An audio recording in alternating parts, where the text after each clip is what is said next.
Oh. The game. Oh, there we go. Alrighty. Oh my god. Okay. Right then. Hello, hello. Mic check, everything is okay, audio output's good, microphone's good, alright. Yes.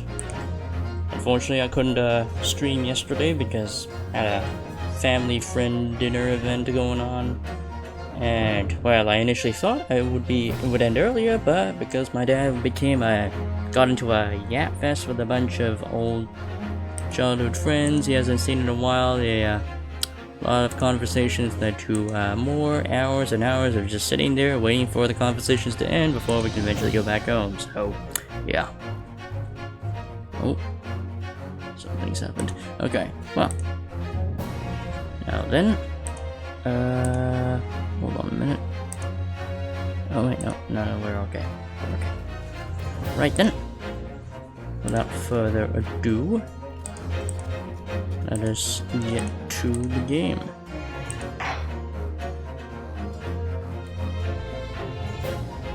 There we go.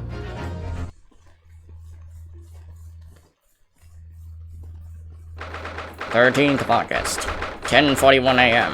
Supreme Court of Judicature, Defendants, Antechamber. 3. I'm so sorry, Susato. I should have told you about the toxin. Ray. You have a strong sense of responsibility, I know. That's why you decided to shoulder the burden alone. No, that's not it at all. I was just scared of my failing coming to light, that's all. That's all. So I hoped to retrieve the substance from the English one before anyone found out. Before the trial started, do you remember what you said, Susato? That you had no doubt in your mind about my innocence? That you stand by me to the last? I remember. And yet I didn't deserve your trust in me. I hid important details from you, Susato. I completely betrayed your faith in me. Hit me, Susato. I deserve it. No, in fact, throw me to the floor. No, that's too good for me as well. Drag me through the city streets. I'm no better, you know. Oh? Even though in my heart I knew you'd pull the knife blade from Miss Brett's back, there was just a brief moment when, in my mind, I doubted you. Susato! I'm sorry. After I'd stood here and promised you that I'd stand by you and always will be on your side, I betrayed your faith in me too. And as such, I failed you as a lawyer. Oh no. I think the situation has taught both of you a valuable lesson. Placing your unbridled faith in another is no easy task. Yes, Father. That fact has certainly struck home. Which is why I can't see more clearly now. So, Ray. Yes? Can you find it in your heart to forgive me?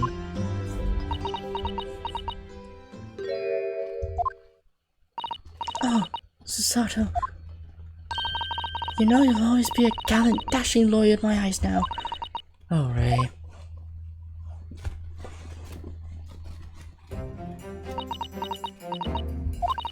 I was so scared, you know, when it happened. I didn't know what was going on. The Englishwoman was sitting in the back of the hut, listening to what I was saying. I know it was you who stole the poison. Well now, whatever do you mean?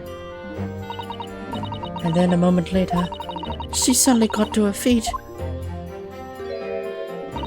before collapsing on the floor in front of me, with a knife in her back.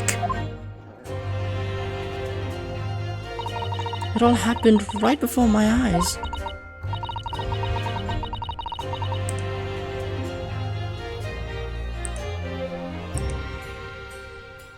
And you were the only people in the hut at the time. Hello, Zane. That's right. Just Miss Brett and myself. There was no one else. So I just don't understand how could she possibly have been stabbed like that? A great mystery indeed. I still can't believe it happened. That's why I just couldn't bring myself to speak up. It will be alright. However it happened, and whatever really went on by the sea that day, I promise you that I'm going to prove everything you saw is true. Spoken like a true Migatoba. Now, I think we should discuss what's coming up in the trial, don't you? We don't have much time. We must make sure we have our facts in order. Yes, I expect the poison is going to come under close scrutiny in the upcoming proceedings. The police should hopefully have identified it on the blade by now. The trouble is, it's a completely new laboratory synthesized blend of alkaloids. The police won't have any way of testing for it. Oh, I see. Yes, without this chemical reagent, it's impossible to detect the toxin. Chemical reagent? I sent a colleague of mine off with something earlier to deliver to police headquarters. I think perhaps you should have some as well, though, just in case. Yeah. Okay.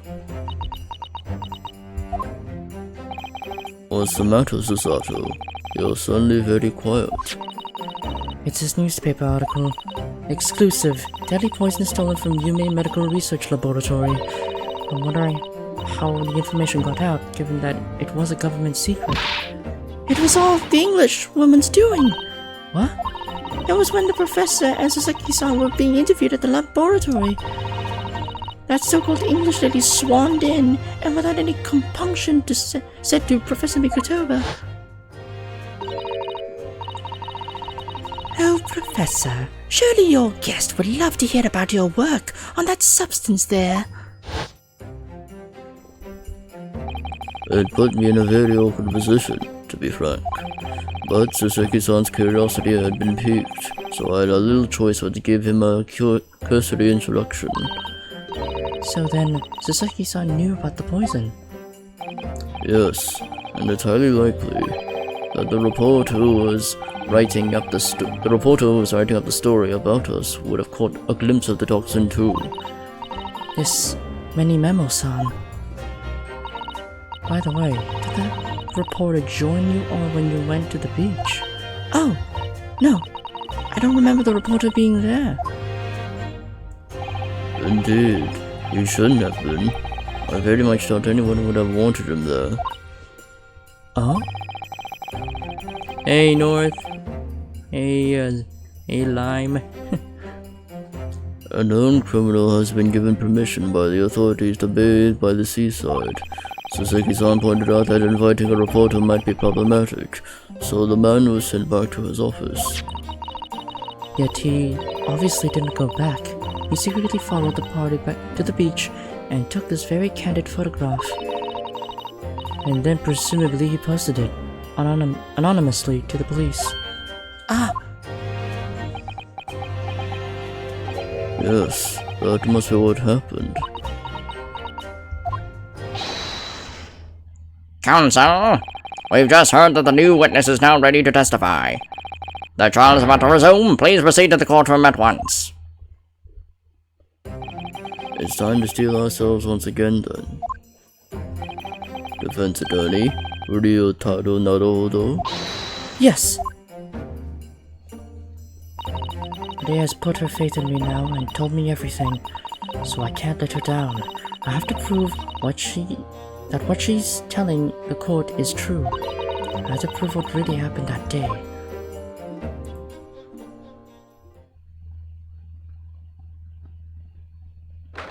"13th of August, 11:30 a.m.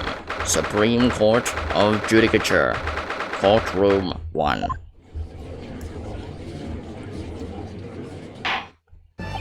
I hereby call this court to order, as we reconvene to continue the trial of Ray Mbambi. Prosecutor Ouchie, have you summoned the new witness? Before I address that question, Your Excellency, I have some very important news to share. Oh? What news? And why does he look so happy about it? During the recess with the collaboration of Professor Mikotoma's laboratory at Yume University, the police re-examined the knife that was used to end Miss Giselle Brett's life. Excellent. I admire your rapid handling of the matter. Oh, too kind, Your Excellency, too kind. I was merely carrying out your instructions, of course. I had the reagent delivered to police headquarters by a rickshaw, so it'll be there in good time. But, But judging by the man's swagger, I fear we might need to brace ourselves for the inevitable. And counsel? What were the results? this dagger, which was so cruelly used to end the life of the victim, has no trace of poison anywhere along its blade. What? Are you sure about that? I would stake the reputation of the police on it. On to the reagent. The test is extremely simple. They couldn't have made a mistake. Well, shit. In short, the accused's feeble excuse earlier has been utterly destroyed. Well, shit. Well, how the fuck did it not end up on the blade unless some sort of biochemical reaction neutralized the poison or something by the time it was delivered to the police station, or some very corrupt shit was going on and the evidence was tampered with during transit, so who knows. Now, the prosecution is ready to call the new witness. Ah, the newspaper reporter who managed to capture a photograph at the crucial moment. Good. Very well, officer. Bring in the witness. No trace of poison on the knife. But if that's really the case, how could the toxin have entered the victim's body? There he is. Witness, please state your name and occupation for the court.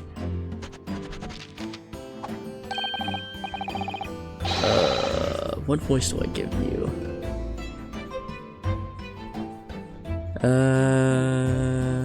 Okay, I think I got the voice. Like many members of the Shoyu News, I'm what people like to call a journal.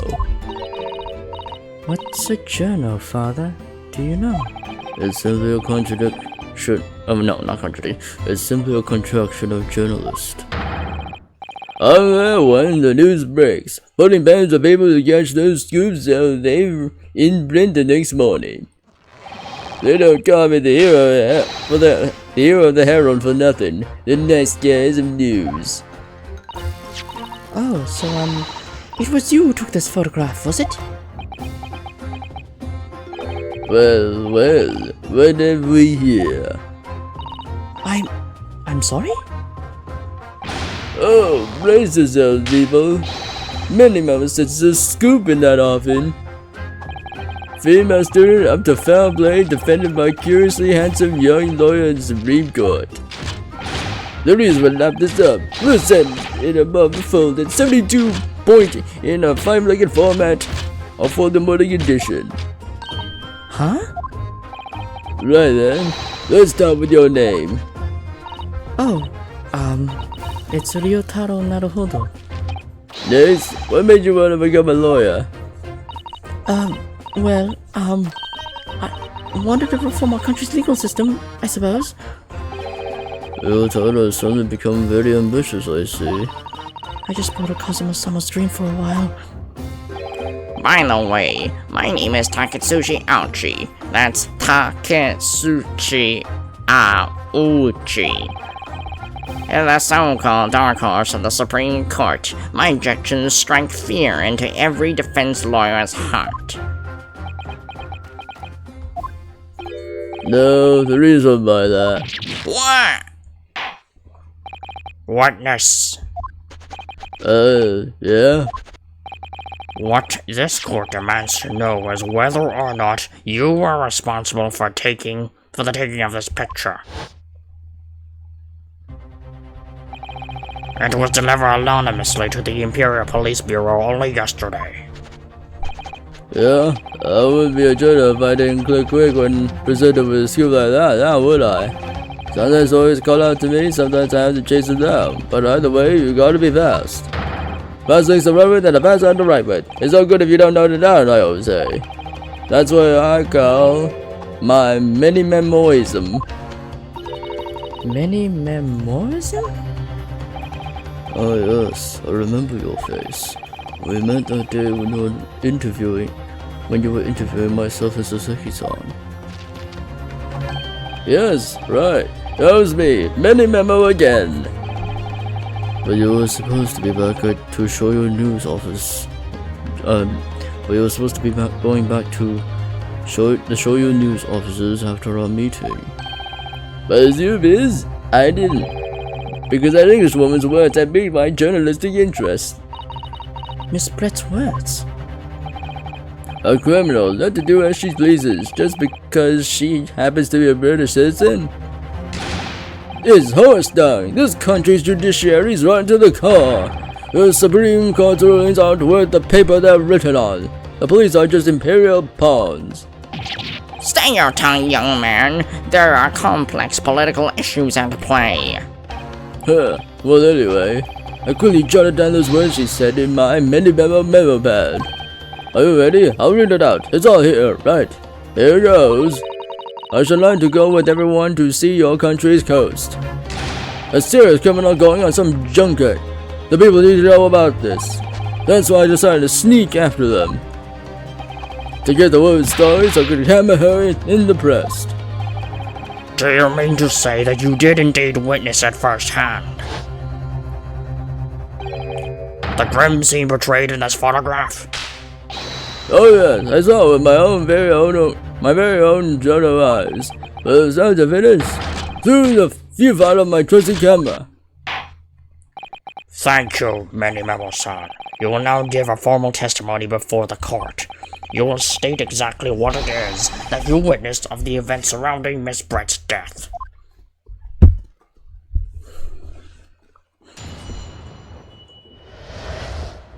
The camera never lies. Also, I'm gonna review the evidence again, just to refresh my memory on some things. Time of death. Run 2, Giselle Brett, deep stab from behind, fatal hemorrhage, death will occur in minutes, screenmyosis, yeah, the symptoms of the supposed toxin that was administered to her. Yep, she's laying face down, there's her luggage, her mask, her drink, and her clutching onto presumably the journalist's pen, because it had his initials on it.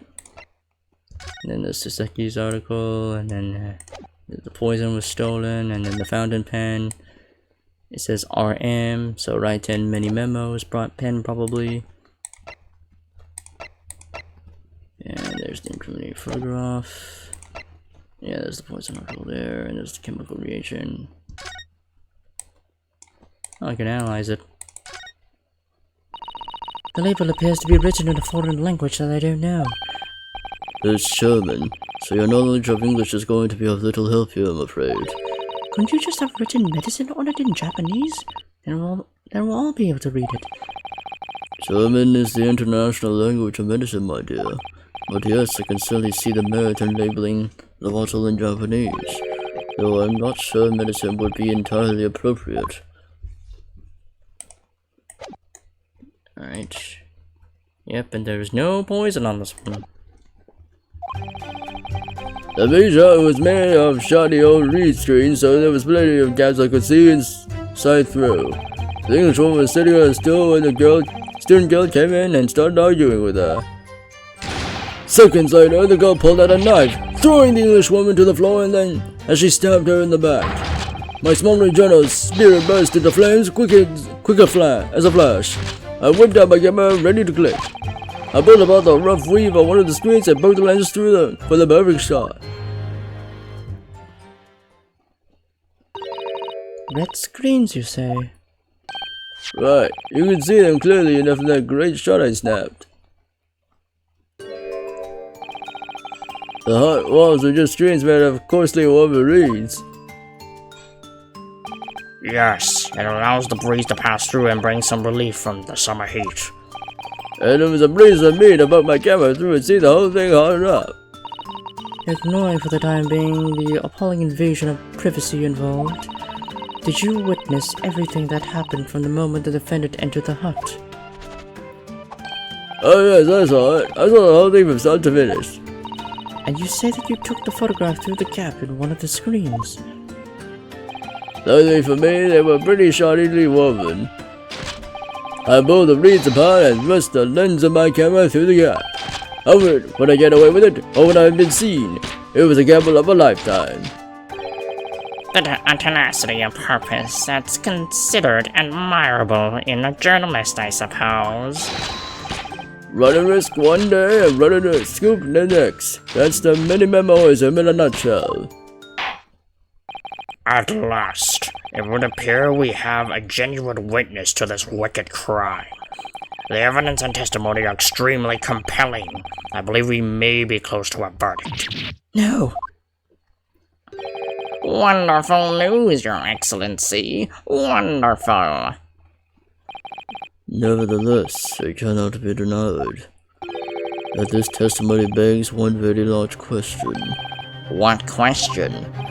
Exclusive news, a startling photograph, all the makings of an exceptional story for the reporter. Why then was the story never published? Oh, that's right. He's not saying anything. It seems clear to me that there are circumstances at play here that are yet to be understood. More pathetic excuses. Very well then, counsel. Proceed with your cross-examination. Yes, Your Excellency. There's more to this report than meets the eye. He's keeping something about this case very close to his chest.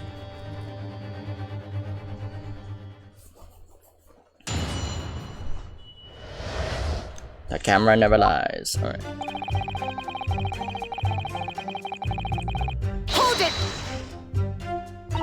What made you want to see what was happening inside the beach hut in the first place?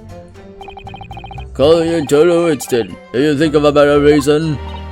Oh, I don't know. Perhaps because, as well as being a proven criminal, the person inside was a young woman. Ah, I see where you go with this.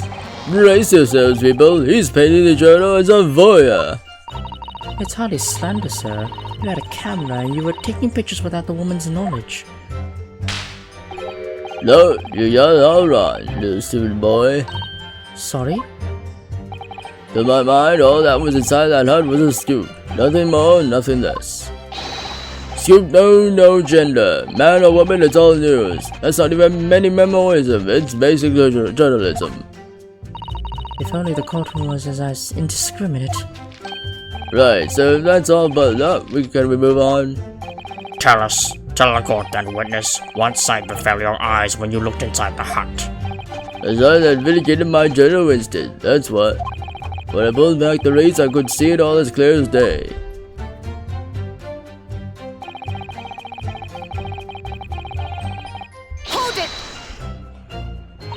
So you actually saw Membami-san entering the hut?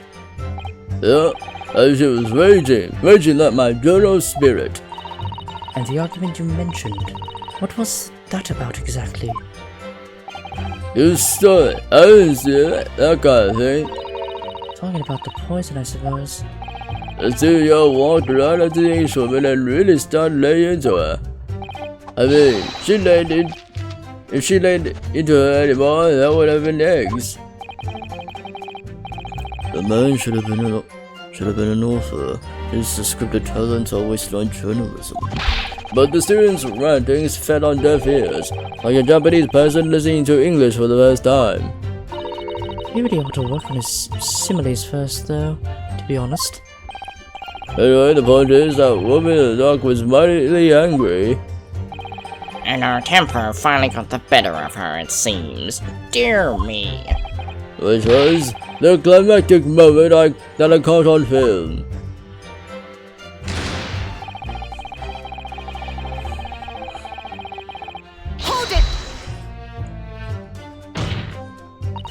Do you swear before this court that you actually saw the precise moment when the stabbing took place?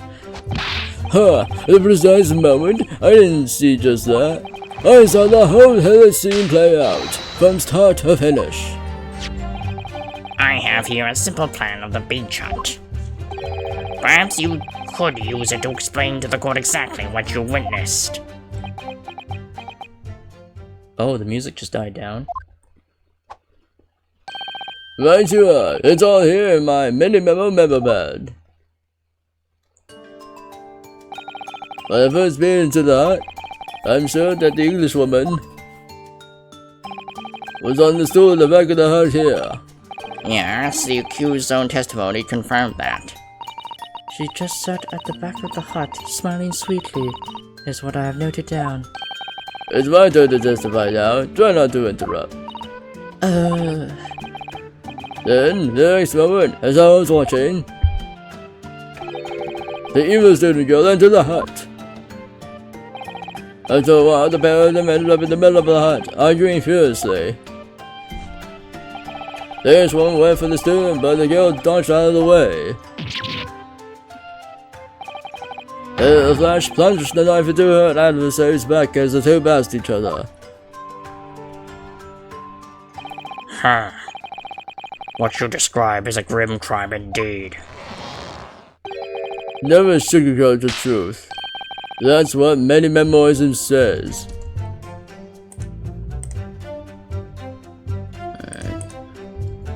Oops. Oh, I tapped out. There we go.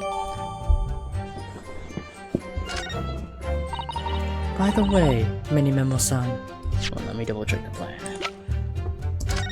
Okay, so the victim was laying here, and you saw the culprit standing there. So wait, where was he positioned exactly when looking into the hut? Was it from here? Was it from here? Was it from here? We don't know. whilst you were watching that terrible scene unfold before your eyes through the gap in the screen, did it not occur to you to try to prevent the tragedy rather than capture it on film? Don't let them be observers. We can't get involved. That's our raison d'etre. So you didn't converse with Miss Brett at all? Obviously not. An observer always remains on the outside looking in. And that's something to be proud of, is it? Your Excellency, if I may, Yes, Professor. I think the witness's last expertly phrased statement should perhaps be added to his formal testimony. Father, what are you... I will grant the defense's request. Many-Memo-san, you will supplement your formal testimony with the aforementioned statement. Well, nihilism is the foundation of Many-Memoism, but I'll gladly prove my words aren't meaningless.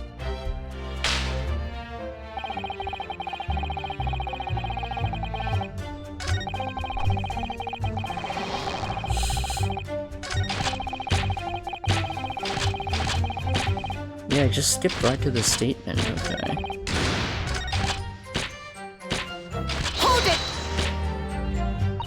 The court is fully aware of your desire to capture the incident on film, I'm sure. But why then did you choose to post the photograph anonymously to the police?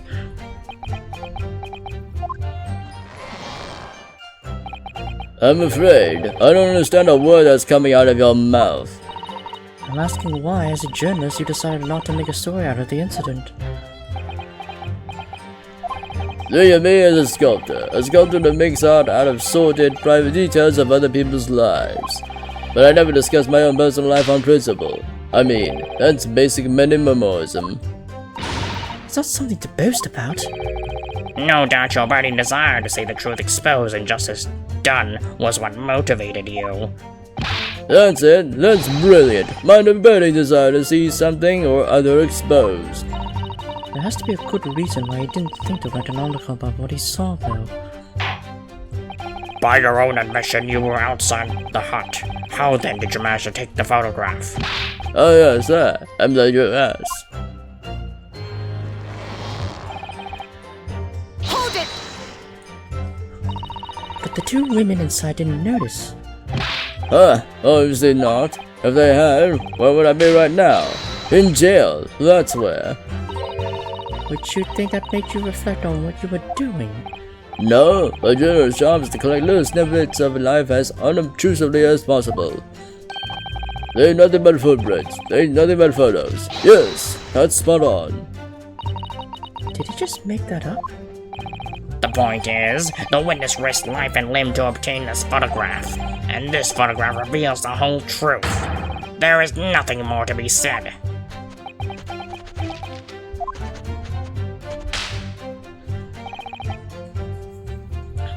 I never once set foot in the hut, nor spoke with the Englishwoman. I was only there as an observer. So far, I don't think I have any. Oh wait, the pen. Yeah. The thing is, do I present this pen or do I present? Where the fuck is the photo? Actually, no. I think I'll. Yeah, because it was. Yeah, 'cause she was holding the pen here. So, yeah. I mean, hold on. Let me press him first, and just in case I need to do it before I present anything. Really? You didn't set foot inside the hut at all? Are you quite sure about that? I think you may have a wrong impression of me. We're talking about a murder scene here. My nerves are stretched to breaking point already. Oh, I see. You were scared. Maybe I did have the wrong impression of you, yes. It was all I could do to stifle a scream and hold my hand steady enough to snap the shot. You really should have summoned help before thinking of your camera. Metamemoism and humanism don't always agree. And most of the time in those instances, metamemoism comes out on top. I just go through a story, sometimes I have to be cruel for my art. Yes, that's spot on. Surely he's making all this up. He claims to have spied the whole affair from start to finish. If true, his testimony is devastating. But it does seem as though he's holding something back, doesn't it? If that's how you feel, I suggest that you trust your instincts and press him on everything he said, as you have no doubt seen done many times before in your role as judicial assistant. Yes, I have. I've seen witnesses like this pressed often. I know exactly what to do. Yeah, I've already done that. Okay. Yep, I pretty much have a good idea on what I need to do here. I will, the question is, do I present the pen or present the photo? Hello, Pyro. Okay.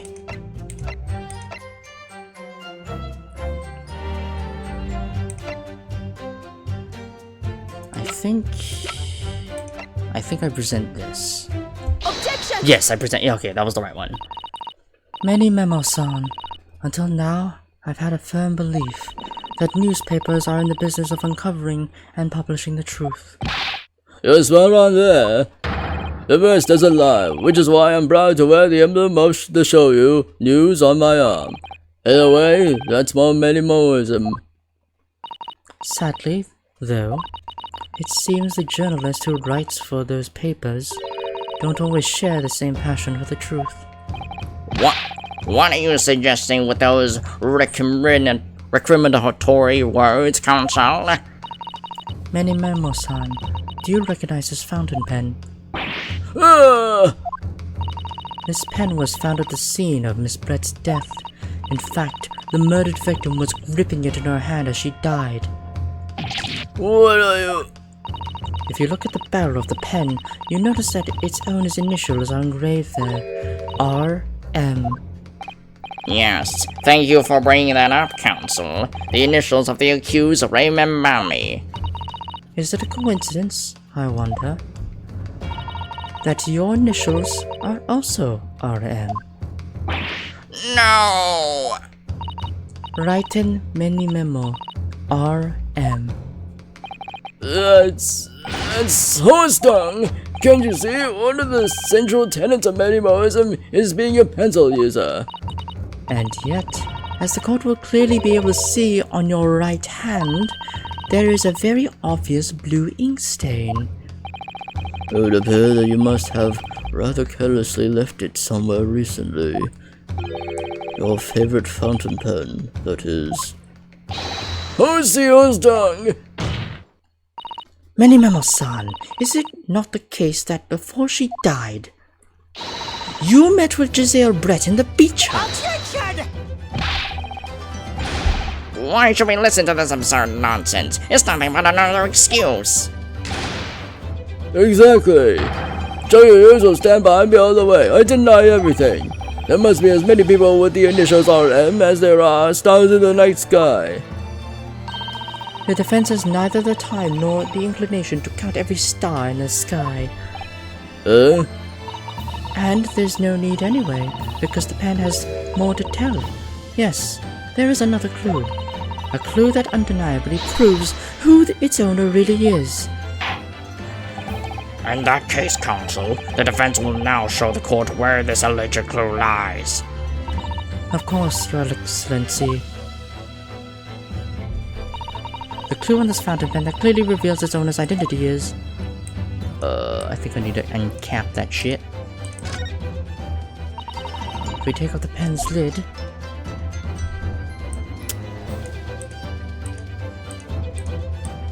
And I think we open the reserve. Nothing appears obviously out of the ordinary here, does it? Oh god, no. This! Now let's unscrew the barrel, shall we?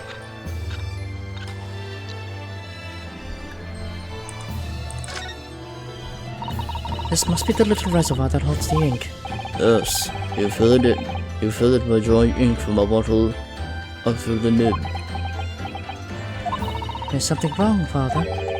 Just that there doesn't appear to be any ink in there, that's all. Oh yes, you're right. It's pretty much empty. Well, there could be one on the verge of running out, I suppose.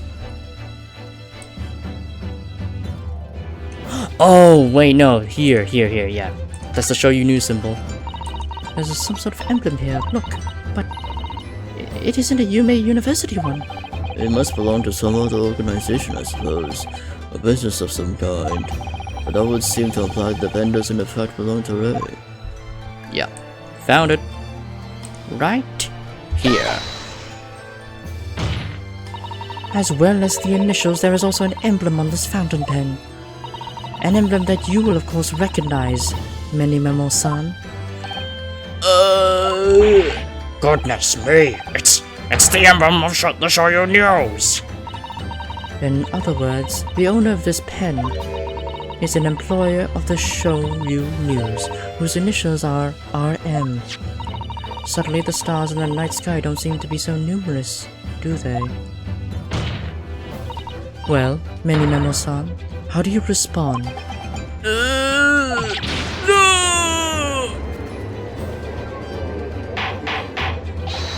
Order! Order! Explain yourself, witness! So, this is how the mighty Supreme Court works, is it? Using coercive tactics to have well-meaning citizens reveal harmless secrets. I've used nothing but honest tactics. Alright then, fine. I won't try to hide it anymore. Yes, not long before that grim tragedy unfolded, I, a Shoyu News reporter, on the behalf of the public, conducted an interview with the Englishwoman. An interview? You never mentioned this before. When exactly was this? As I said, it was before that evil little Tsujo showed her face in the hut. It couldn't have lasted more than 2 or 3 minutes, that's all. It was just a brief exchange. But it came to nothing. As we Mini Memos say, the people don't pay their dues for unworthy news. However insignificant you deem it to be, this court cannot overlook the meeting between yourself and the victim. You will testify now under oath about the precise nature of this meeting and what transpired.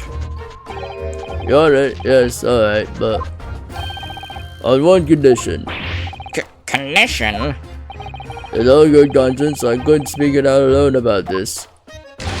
You need to call back the earlier witness, Soseki Natsume-san. Soseki-san? Oh yes, according to my notes here, that man has a secret of his own. Embrace yourselves, because it's not a harmless one. It's big. What? Many memoirs states that one man's secret is every other man's front page story. Very well. I will grant the witness's request in this instance. Officer, summon the earlier witness back to the stand. Soseki-san? Hiding something?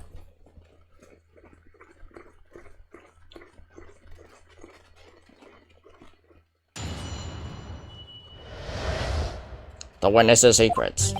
I asked English woman for an interview, but she declined, so I left the hut without making a fuss. Then, watching secretly from outside, I saw the woman being stabbed and the other witnesses come running. The detective realized that the victim still had a pulse, so he ran off to fetch help. That's when this writer man here asked the woman for a very significant question. But he didn't say anything about that in his testimony, which is why many moments demands I reveal it now. You mean to say the victim... The victim regained consciousness. Oh, well, And when she did, you decided to ask her a question? that's, true, yes. He did. That's not all. The woman gave him a very definitive answer. The answer that incriminates the accused. What?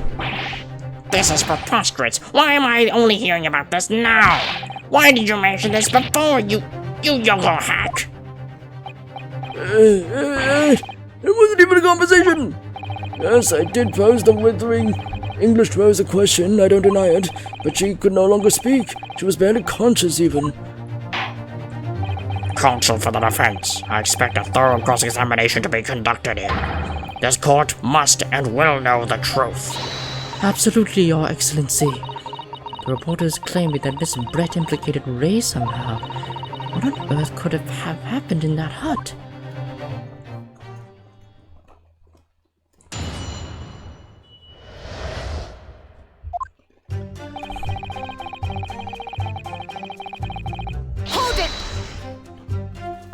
You asked her for an interview, you say? Well, of course I did. I wanted to ask her about the incident she was involved with in the end of last year. About the case which Dr. H. Wilson lost his life. That's not the way I phrased it. Many moments of cause for straight talking. Why did you murder Dr. Wilson? Is how I put it to her. Yes, that sort of talking is as straight as a ruler. Ask every question as if you're asking for a menu in a restaurant, I say. It's the best way. A veteran in the paper taught me that. And how did Miss Brett answer? With one simple phrase. Mystery is a woman's charm. Whew, that told me. So I waltzed right out of there. Really? Something about that doesn't quite seem to fit together.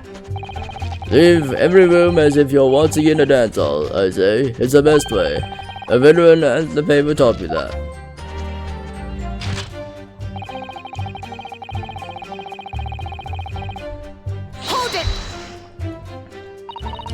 That was very persistent of you, considering that Miss Brett had just turned you away.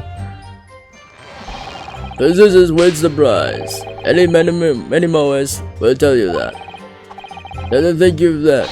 Then, just when they lower their guard, that's when you swoop in with a scoop.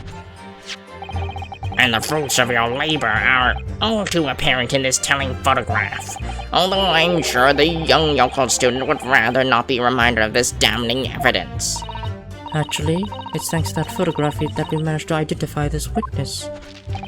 And now that you found me, I'll tell you whatever you want to know. I've got nothing to hide. I'm sure. Please, do go ahead, witness. The court is eager to hear what you have to say. Try to stop me. There's a story to tell you and I'm going to tell it.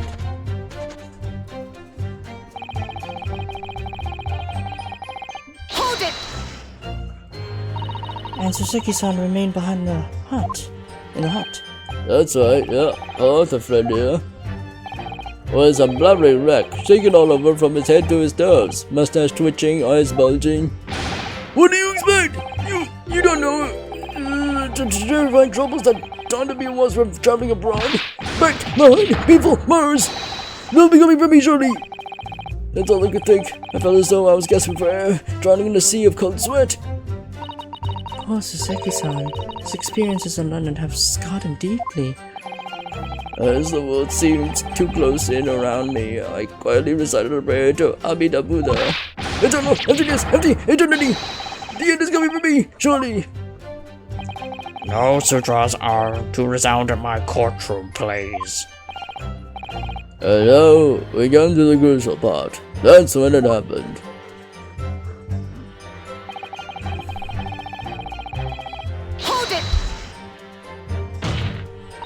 What question? What exactly did he say? Oh no, you should hear from the horse's mouth, I think. Don't you, Mr. Riderman? Out with it, you Yoko hack! What did you say to her? What did you say to the dying Englishwoman? Well, well, in truth, I'd been catching crabs at the water's edge and building castles in the sand, you see. Well, the seaside is a place to be at leisure, I suppose, even for a grown man. But then all of a sudden, from the little beach hut, a young girl's panic-stricken cries for help pierced the air. Hey, I ran up to the beach to see what was happening, to find the defendant leaning over the collapsed victim. As soon as Inspector Hosonaga saw Miss Brett on the ground, he sprinted off to get help. And then, just a moment later, I heard a faint moan, a moan from the dead Englishwoman. I nearly jumped out of my skin! but what did you ask her, Soseki-san? I asked her, who did this to you? Don't protract this any longer! How did the woman respond? She didn't say, she said nothing in response. But... When in the stand, you will answer the questions asked of you unambiguously. Now, without evasion or reticence, I demand that you amend your testimony. I will! I asked her who did this to you, but she never replied. Okay. So you tried to find out who the culprit was? He who asks the question is a fool for a minute. He who does not remains a fool forever. And having been labeled a criminal twice during my time in Great Britain, I was quick to make up my mind. Better to be a fool for a minute than remain a fool in prison forever! However, you indicated that the victim failed to respond. Is that correct? I know why. I know why the Englishwoman said nothing. She was ignoring me because of my stupid and mustache, because I'm Japanese! Oh dear. Soseki-san has really developed a dislike for the English, it seems. Having read the report on his time in Great Britain, I can't say I'm surprised at his xenophobia. But the Englishwoman didn't know you at all, did she, Mr. Riderman? Well, yes, alright. She did respond in a manner of speaking, I suppose.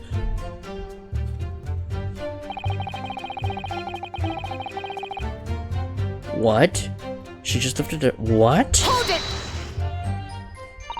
Miss Brett pointed a finger at the defendant? Soseki-san, is that really true? It's not easy to stand.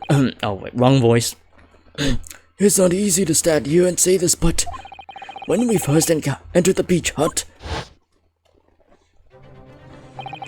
The Englishwoman was sprawled on the floor before us, with the student girl standing on the far side of her.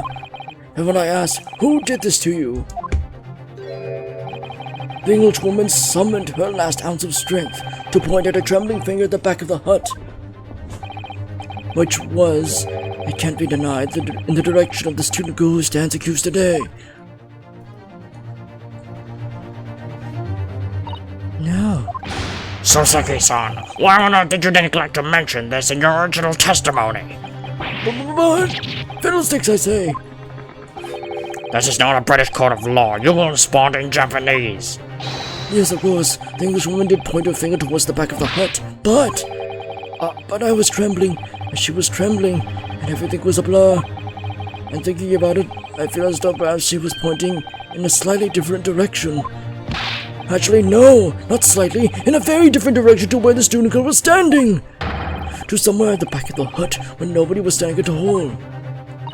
You mean that your memory of events and the direction in which the victim was pointing are both unclear?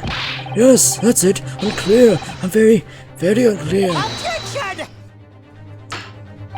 Your Excellency, surely this proves the matter beyond all reasonable doubt.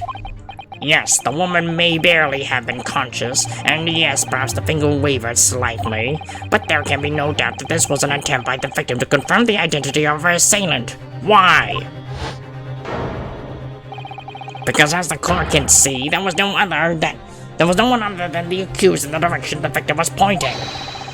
It is now abundantly clear that no one besides the accused could have possibly committed this crime.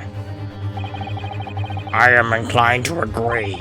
And in the absence of any credible argument to the contrary, I believe we can now conclude this trial. No. No! Ha ha ha. The headline's writing itself. Touching Lawrence House Dash. 92 points across the whole page. We'll add to the extradition. We'll do the extradition. This is a serious blow, Susato. Unless we're able to identify the true culprit and substantiate our claim with evidence, the judge will give us his ruling and the trial will be over. But that's impossible, Father. We don't even know how the crime was committed yet. Impossible though the task may seem, we have no choice. We must think back over everything we've learned thus far. Somewhere in all those details, I'm confirming we'll find the clue we need. Ray gave us her account of how the events unfolded in the defendant's antechamber before the trial resumed. She told us what happened at the precise moment Miss Brett was killed. The Englishwoman was sitting in the back of the hut, listening to what I was saying. And then, a moment later, she suddenly got to her feet before collapsing on the floor in front of me, with a knife in her back. How could Miss Brett have been stabbed in the back in a beach hut that was empty but for herself and Ray? I'm guessing it was the journalist who killed her. He was the one. He moved the woven reeds apart and then stabbed her. That's my theory, at least. Somewhere amid all the information we've gathered so far, there must be an answer to that question. I take it then that the defense has nothing further to add. So, the gallant yokel student's luck finally runs out. I can't say I'm surprised. In that case, I'm ready to deliver my final verdict on this matter. This is a crucial turning point now. If I can establish what really happened, it's over. Where was the real culprit hiding? And how did he or she stab the victim? I know, Ellen.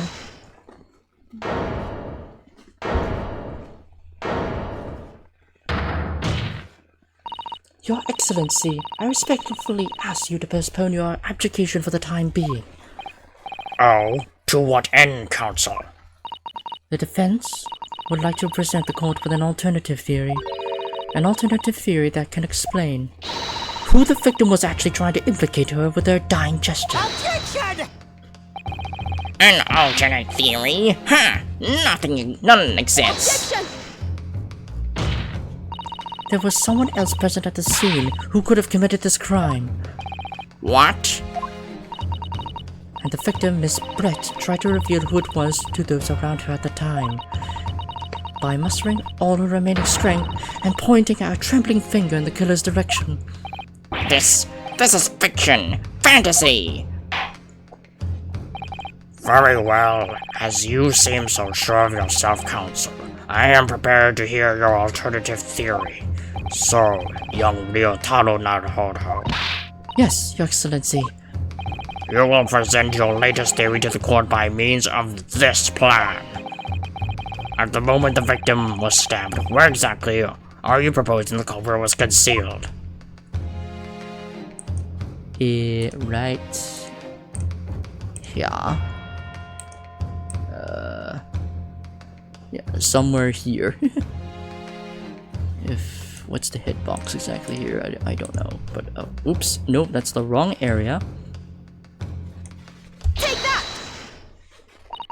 Naruhodo-san would never give up, and I'm a Naruhodo now.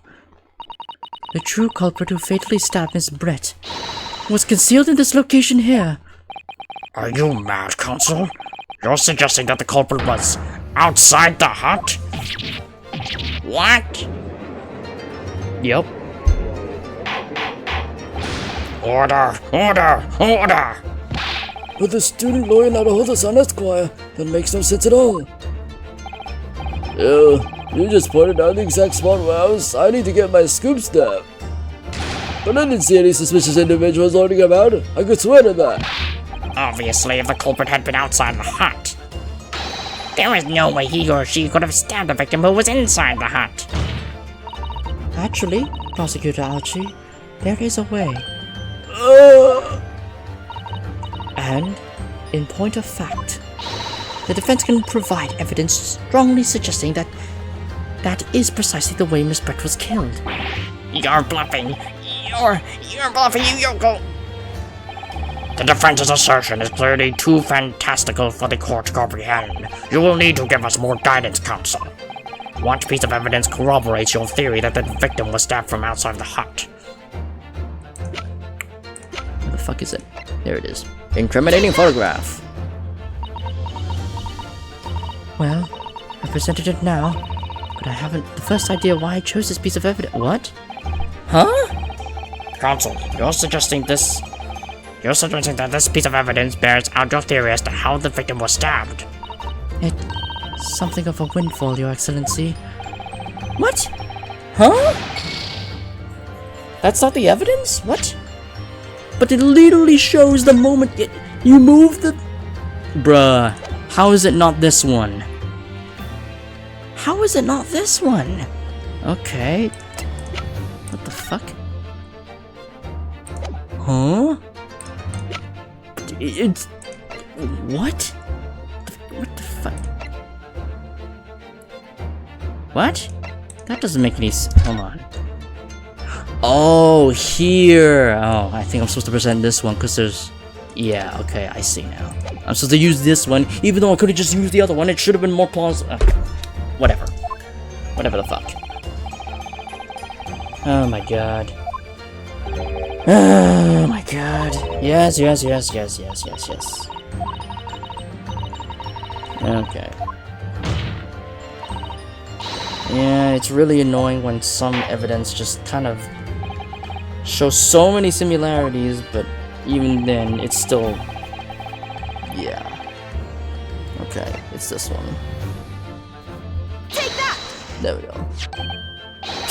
The original photographic print of the crime scene? Yes, it's clearly visible in this print. The trace of the fatal thrust that was delivered from the outside of the beach hut. Do you take us for fools? There's no hint of any such thing. I'm not sure that everyone present would agree. Someone, at least, appears to have noticed what it is that I'm referring to. Counsel, once again I must call on you to be explicit for the court. Where on this photograph is the trace of the stabbing which you claim took place from the outside of the hut? Right here. Take that! Look closely just here. In the screen at the back of the hut, you can see the effects of a blade having been forced through the reeds. No, I can't see any such thing. It's true that the hut in question had 4 walls as you expect. However, by parting the reeds, a knife blade could have easily penetrated them. This is extraordinary. Yes. The true culprit actually stabbed the victim from outside the beach hut. Ah! And of everyone present at the scene, there was only one person who could have done that. Only one person who was directly outside the hut when Miss Brett was killed. Right in Memi Memo-san. It could only have been you. No!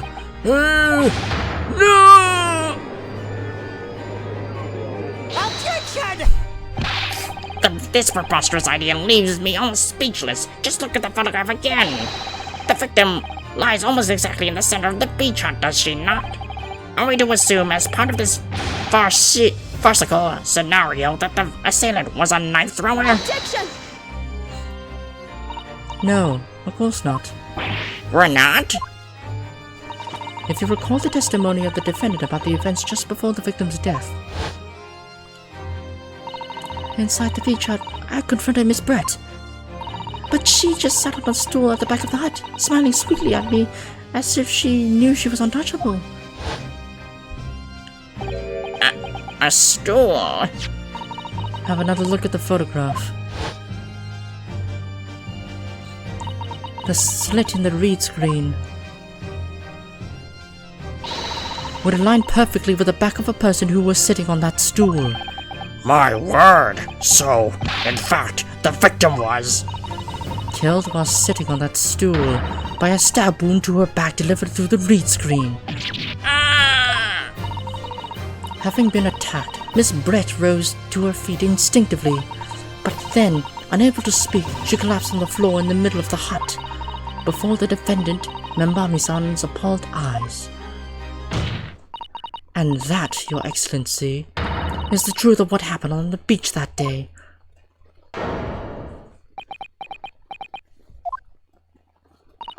By your silence, Meni Memo-san, I take it that you don't deny the charge. This is absurd!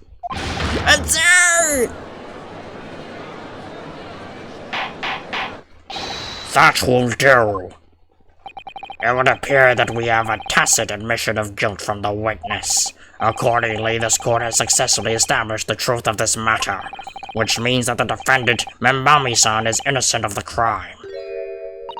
Oh, thank goodness! I finally made him cave. I must say, I've never been more proud. No, this can't be. The Archie clan can't. What am my growth?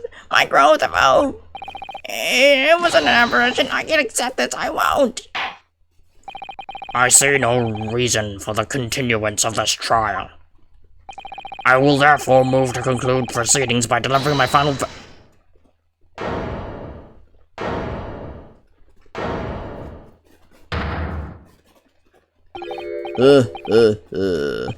Well, this is all very convenient. This is how the highest court of our mighty empire delivers justice, is it? Suppressing well-meaning citizens' freedom to speak and branding them as criminals. But we've established that the victim was stabbed from outside the hut through the reed screen walls. And not one but you was in place at the time to have this hand on the hilt of the blade. It is a perfectly logical deduction. So, your argument hinges on the location of whoever stabbed the Englishwoman, does it? Well, it seems a little irrelevant now. Irrelevant? Well, she was stabbed. How she was stabbed? It doesn't matter. I mean, whether she was stabbed at all makes no difference if you think about it. After all, this trial's already shown the whole thing hinges on something else. Yeah, I think he's talking about the fact that there's no poison on the blade. Or there was no poison detected on the blade that was used. What? What are you talking about? Brace yourselves, little man. I'm talking about the fact that everything's changed. Because of the dirt you dug up. What? Enough obscurity. Explain yourself, witness. What's there to explain? I'm talking about the poison, of course. The poison? Let's ask the professor for a comment on the situation, shall we? I understand that the deadly poison you were developing was stolen from your laboratory, correct? And it's been shown that this poison was administered to the victim, Miss Brett, is that right? That is correct. The unusual constriction of the victim's pupils are a sure sign that this particular poison was used. I see. So, presumably that means that the victim already had the poison in her body before she was stabbed. Given that her pupils are clearly constricted, it seems highly likely, yes. If she had been dead already, the poison could not have circulated in her blood.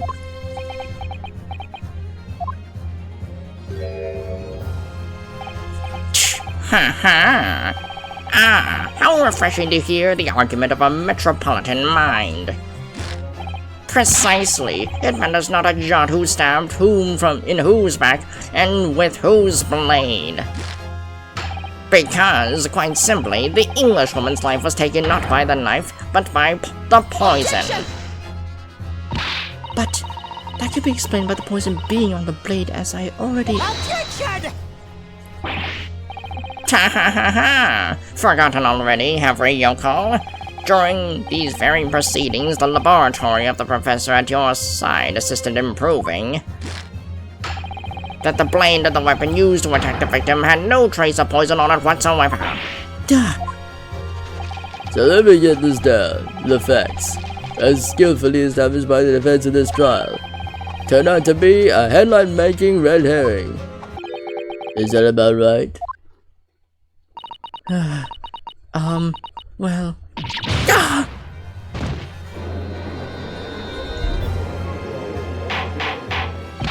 Order! But where does this leave us? How, in that case, did the poison enter the victim's body? That's a very good question. How did it enter her body? Let me double check. Let's look at... From behind... Death would have occurred within minutes. Yeah, it's only a single stab, so it wouldn't have stabbed with a different blade. I would have thought he probably would have stabbed her with a pen, which may or may not have contained the poison, but...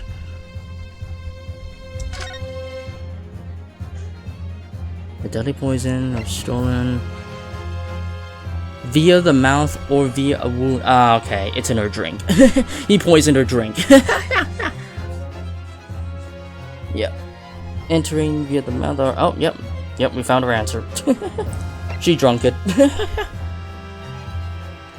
Yeah, so she drunk it, and then the stabbing was also to serve as a red herring. Yeah, because as we clearly see, she was drinking something. Since, well, she was in proximity to the bottle of said drink, probably wine or something.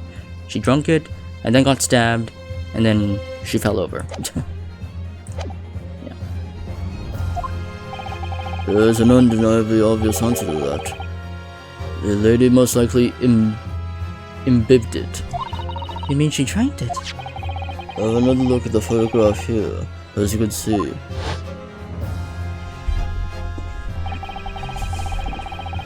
A bottle of carbonated water and a glass had been knocked onto the sandy floor of the beach hut.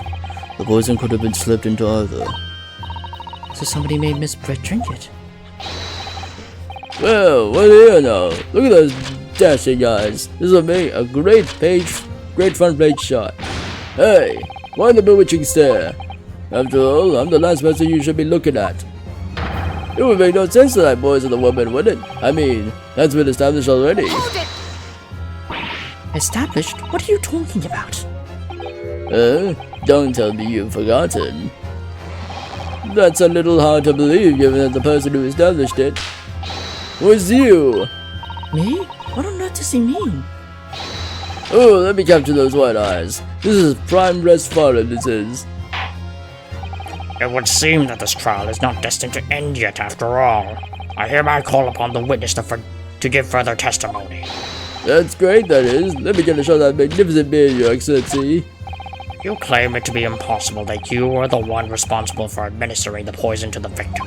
You will explain to the court in your testimony the basis upon which you make such a claim. I'm a journalist, I'm a man. I've never tried to run or hide from anything in my life. And I'm not about to start now, because that's minimalism. For a brief moment, I thought I illuminated the truth, but it stepped right back into obscurity again. Just where is this trial going to take us?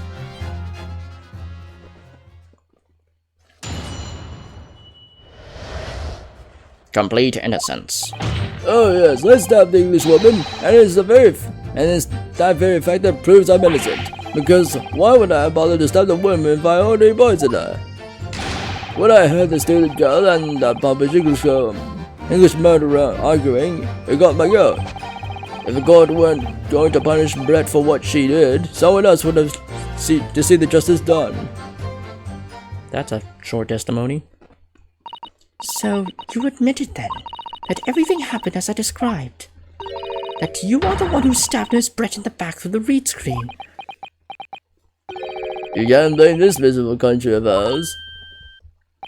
A country that bows to the pressure of foreign powers and lets murderers walk free. What kind of future can a country like that have? That's why I did what our pathetic leaders didn't have the guts to do. Snap bang in the middle of a charming lady's back, I plunged the blade of sweet justice right in there. Well, that's a straight up confession. But again, we don't know how he poisoned her. As someone who spends his life seeing that the truth is told, I feel really off about giving false information in my testimony before. But as it turns out, there was somebody else who had it in for the victim and got to her before me. So he's trying to get off with, I stabbed a dead body, but I didn't kill the victim. That's right, you guessed it. That pretty little student girl. Now that's a woman after my own heart. You're implicating Ray again. She's the only one who gave the poison to the English woman and ended her pitiful existence. And suddenly, snap, this juror here is off the hook. The argument is sound, certainly. If the witness had administered the poison himself, he need only have waited for it to take effect. Subsequently, stabbing the victim in the back would have been entirely nonsensical. And therefore, this report had nothing to do with the poisoning. Yes, it's all quite logical. That's right, it is logical and true. I'm glad you've all seen the light. Justice at last. This is unbelievable. And after I made so much progress in proving his guilt, is he going to get away with it now?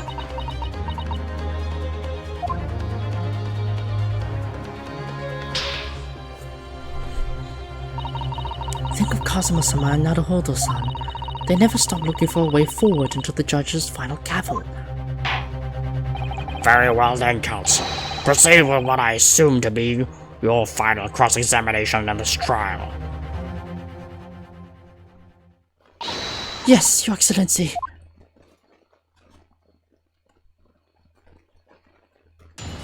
Time to press the fuck out of him.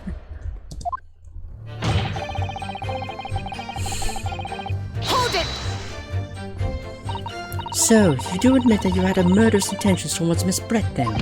Huh, the woman's very existence offended my sense of justice. Your sense of... he's claiming some sort of righteous indignation?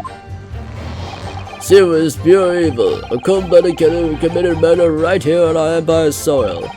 But did our good-for-nothing government do anything? Not a chance, so I had to step in. Fly the flag of justice, put things right for the people. Yes, it was my civic duty. That's what drove me to do it.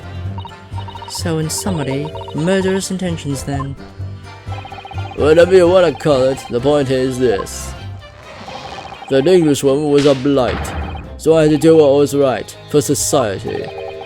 Yet a real wrong was done by the student girl in the dark, a crime for which she must pay. Obviously, because the poisoning was nothing to do with me at all.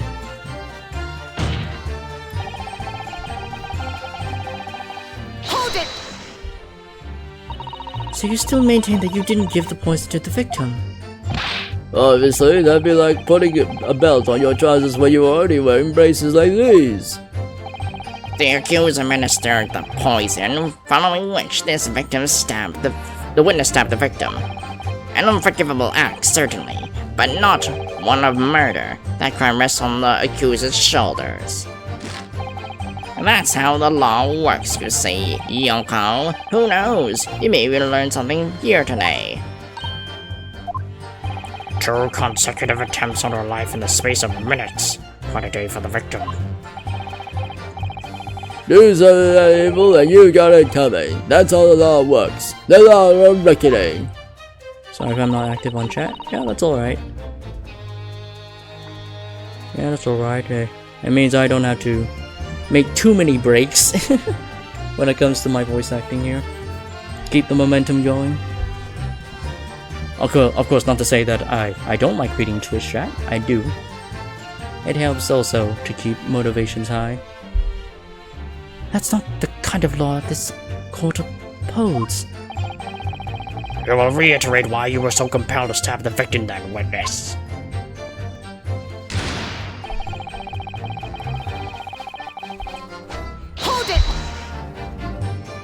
What exactly were they arguing about? About what happened at that restaurant 9 months ago, that's why. The student girl was laying into the Englishwoman for killing her beloved mentor, Dr. Wilson. Yes, Dr. John H. Wilson, a professor of medicine, invited here from England by Professor Migatoba no less. Right, but these women just jeered. Her case was to be heard by the British Consular Court in Shanghai. However, there is little doubt that she would simply have been acquitted and sent back to her homeland as a free woman. It was really that student girl up inside, you could see it. I really felt for her. Oh? I'm guessing it's Ray. Yeah. I can't stand here and listen to this tripe. Hey, Young girl, you stand accused here. You can't just blurt out whenever you feel like it. Oh, you can't.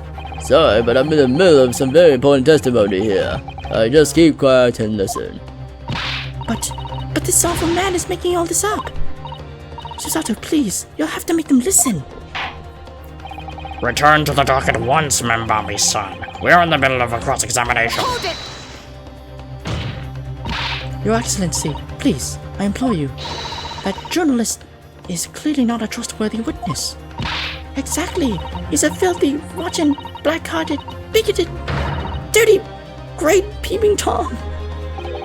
Whoa, take it easy there. Please, I really think the court should hear what the defendant has to say. Your Excellency, I see no need whatsoever to entertain the accused's remarks.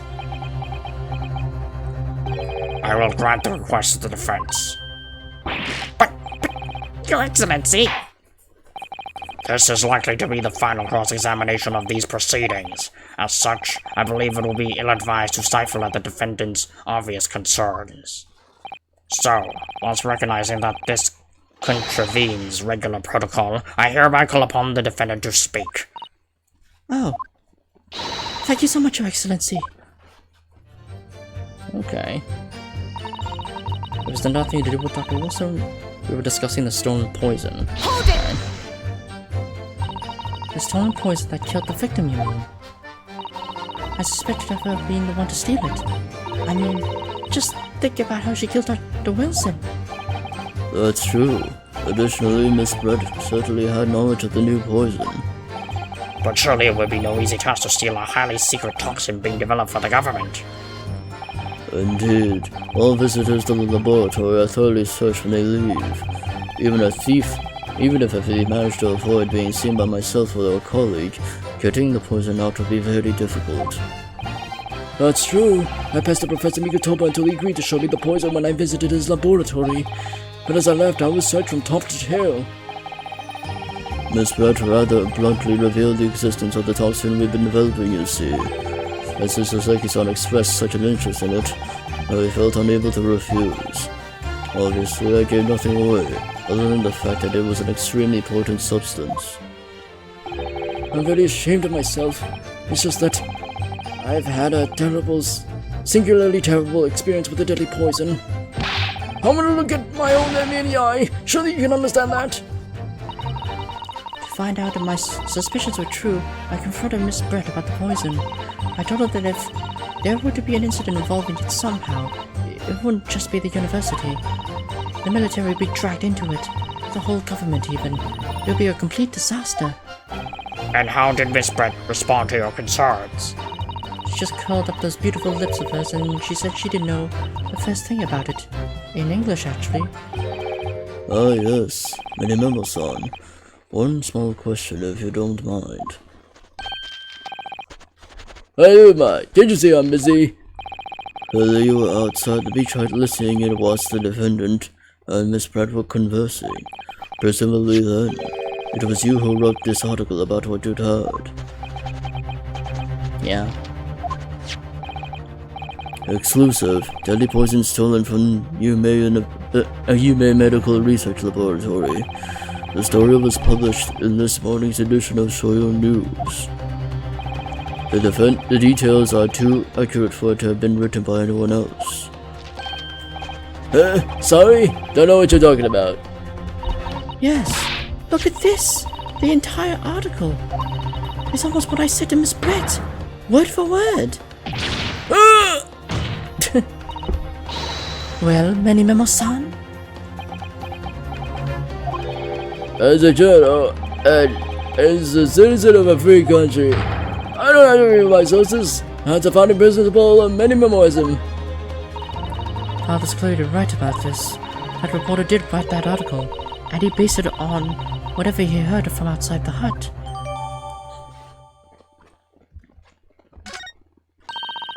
So that's what it was all about. You were trying to cover up the fact that you were listening in. That's why you came up with that stinking story about me arguing with her. We still doing them, Neural? Yeah. This is only like part 2 of this case, yeah. Shut up, my stories never stink. Whatever you say, little girl, it doesn't alter the facts. Your Excellency, there's something I want to say and I want to go on record. Very well. You may amend your formal testimony.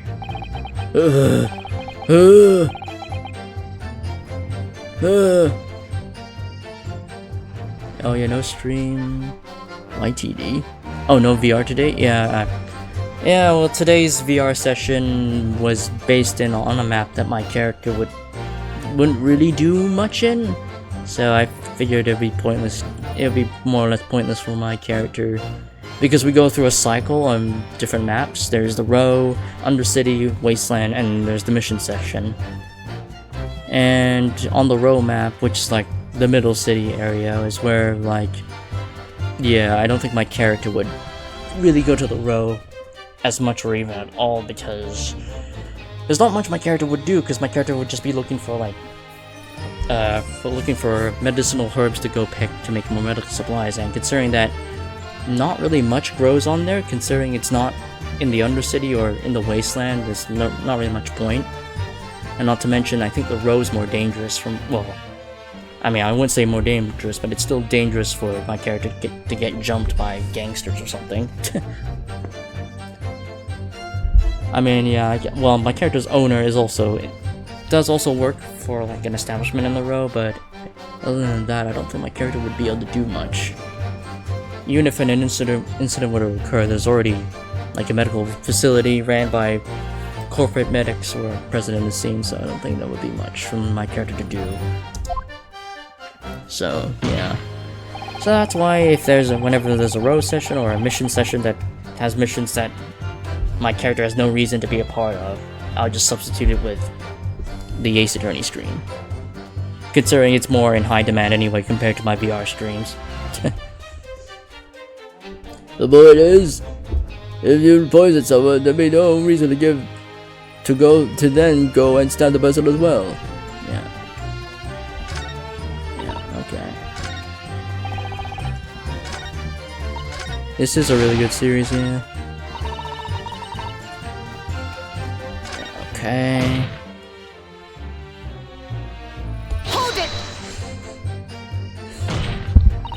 Perhaps you doubted the efficacy of the poison and sought to make sure your victim would die. That's horse dying. What? That would be like pouring pepper on your Chinese ramen before you even tasted it. Completely reckless. Although it might surprise you to learn that I'm a bit of an impetuous pepper pourer as it happens. Once the victim had taken the poison, she would have only been minutes away from death. And yet this man then proceeded to stab her in the back as well.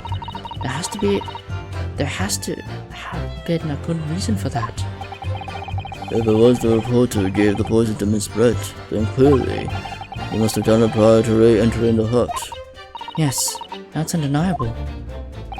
But between him leaving the hut and the victim being stabbed, there was one very crucial change in the situation.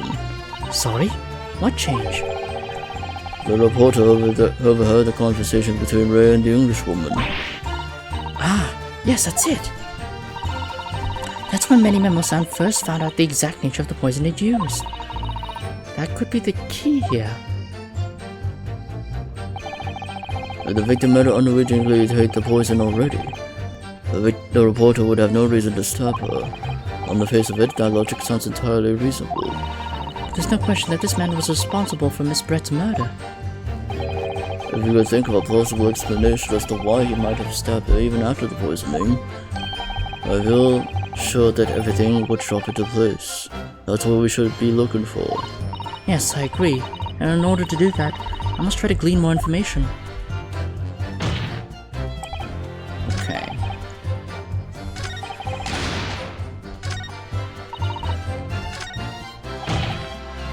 The point is, if you poison someone, there'd be no reason to go and stab the person as well. Okay.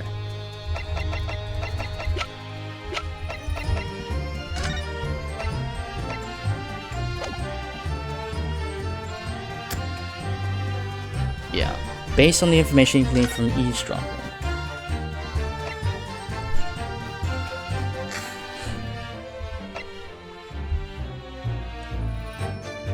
Rumored to be commissioned by the military.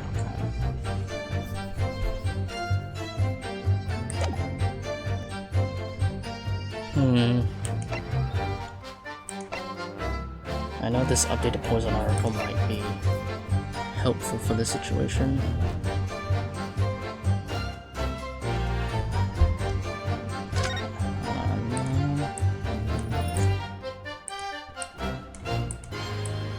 I don't think there's anything else for me to look at. No. Okay. So it has to be. It probably has to be this article. If you poison someone, there'd be no reason to go stab the person as well. I think our argument might be that...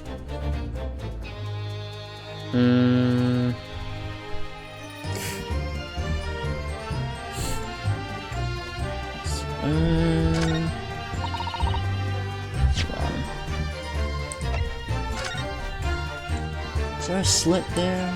No, there's not. I was thinking maybe he could have poisoned her after, but actually no, she would have drunk it beforehand. How do we figure out the timing here? If you poison someone, there'd be no reason to go and stab the person as well.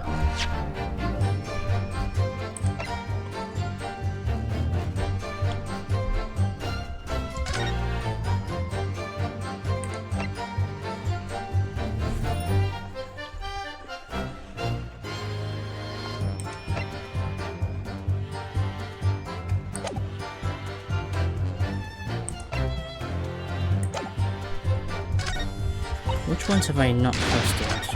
Oops.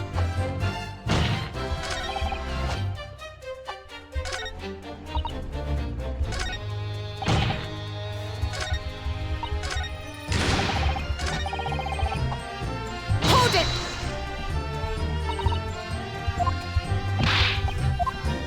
Just like this.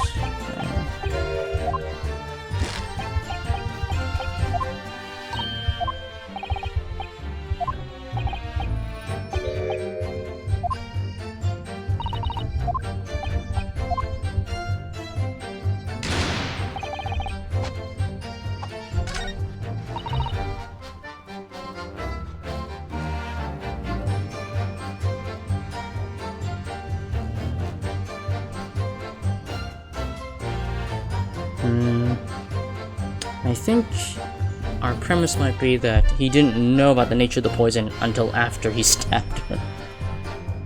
Because I think he might have thought that... He might have heard of a poison, but he just wasn't sure about the nature of the poison until after he stabbed her.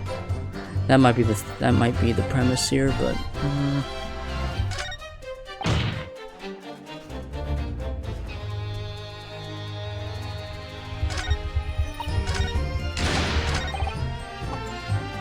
Why would I bother to stab the woman who's already poisoned her?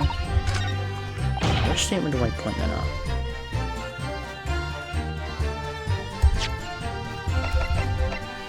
Objection! Yeah, okay. Well, I can think of one reason, What? What? but before I explain, I'd like you to confirm something for the court. Did you glean all the information for this newspaper from what you overheard outside the hut? Of course he did. There can be no question of that. After all, when we were all in the laboratory together, Well, we were told that it was a terrible toxin. Yeah. So he just didn't know the true nature of the poison until after she stabbed her. Which was after she got poisoned. And there is one more important fact to consider. According to the witness, Mbami-san's verbal attack against the victim began as soon as she entered the hut. In other words, it would have been impossible for her to have slipped the poison into Miss Brett's drink. Objection! Where are you going with this, counsel? Many Memo-san has been made quite clear that he observed every single thing that happened in the beach hut. The defendant had somehow found an opportunity. If the defendant had somehow found the opportunity, this man would have seen it.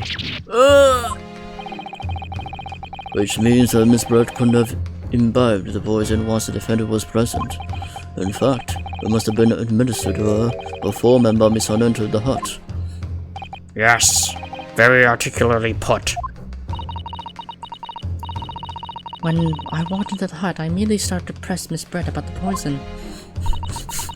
At which point, many Memo-san overheard some worrying information. Worrying information? What worrying information? The information which he subsequently included in his newspaper article, namely, that the poison was being developed in strict secrecy and that it couldn't be readily obtained. Absolutely. In fact, that's quite an understatement. The only possible place it could come from is my lab. Yeah, and also the stabbings to be a red herring. And furthermore, anyone afflicted by the poison would exhibit telltale signs in death.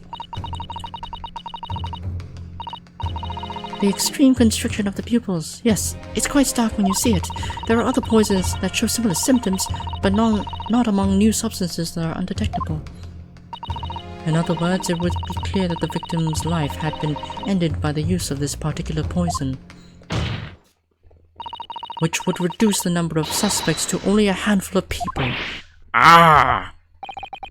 Everyone in my laboratory is aware of the unique properties of the toxin we've been developing. None of them would be foolish enough to attempt to use it for some nefarious deed. Mbami-san being no exception. Therefore, we can conclude that whoever administered this unique poison to the victim was a layperson, unaware of its telltale properties.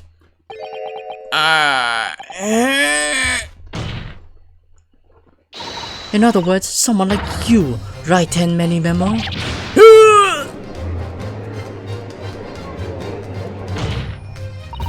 It was you who stole the poison from the laboratory that day, and it was you who administered it to the unwitting victim. But you quickly realized that it was a terrible mistake, because the poison caused such an unusual symptoms, and was so traceable. As you listened from the far side of the beach hut's thin walls, you learned of these facts. But you already given the victim the poison at that point. It was too late. So you hatched a plan to disguise your mistake. A plan that involved stabbing the victim in the back through the reed screen. Objection! But what good could that possibly do? Isn't it obvious, Counsel? The plan was to kill Miss Brett before the poison could take effect. Once in the blood, poison can cause the onset of pupil constriction. But he had hoped to precipitate the victim's death before that happened, hadn't he? Exactly. Because without any revealing signs of the new secret poison's use, no one would have ever have suspected. This is extraordinary. Yes, the effects of the poison meant it would be too easily identified, so the killer had to mask its use. Which he intended to do by plunging a knife into the middle of the victim's back.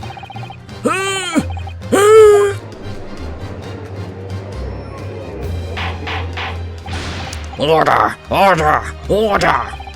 Their argument presented is sound. The court is satisfied that awards consideration. Does the prosecution have a counter argument it wishes to put forward?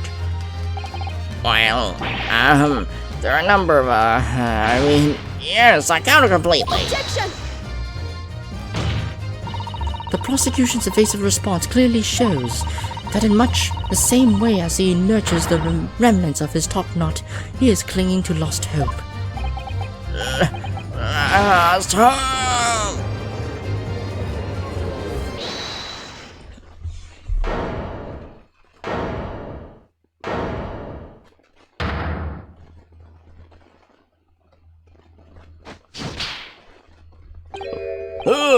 You pathetic, useless, fallen samurai! Fallen? Who are you calling fallen? My burgeoning work. I don't need a counter-argument. What? What are you talking about? It should be blatantly obvious. I stole the poison, you say. Gave it to the victim, you say. Stabbed her, you say. Lots of fine theories. But I don't need a counter-argument because you don't have an argument yourself. Where's your evidence? Yes, you make it all sound so plausible, don't you? But without evidence, it means nothing. Whereas I base my news on facts. Facts? What do you mean? Explain yourself. I mean, what the professor said earlier in this trial. It's all here, in many memos, every word, every slip of the tongue, all noted. That's what Show You News is famous for. It's the power of the printed word. But surely it would be no easy task to steal a highly secret toxin being developed for the government. Indeed, all visitors to the laboratory are thoroughly searched when they leave. Even if a thief managed to avoid being seen by myself or a colleague, getting the poison out would be very difficult. Well, unless he, hid the toxin within the confines of his little fountain pen. Right here. Because we know that the contents of the pen were fucking empty. We could just use the reagent to test to see if any poison was present in the reservoir. How's that then? Blowing the story wide open? See, I, Lighton Mendy Memo, a main reporter from the Show You News. Couldn't possibly have stolen that poison from the professor's laboratory.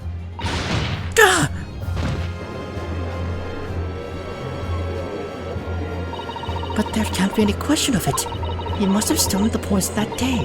He stole it and used it to kill. And if that's the case,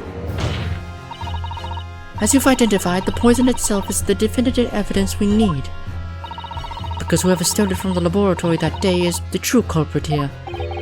What's your point, you annoyingly handsome country bumpkin? My point is this. There's one way that you, Many Memo-san, could have stolen the poison that day. I have heard enough verbal conjecture now, thank you.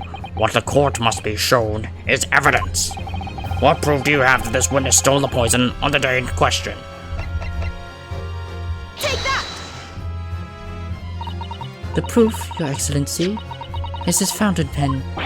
A fountain pen? How can that possibly be relevant?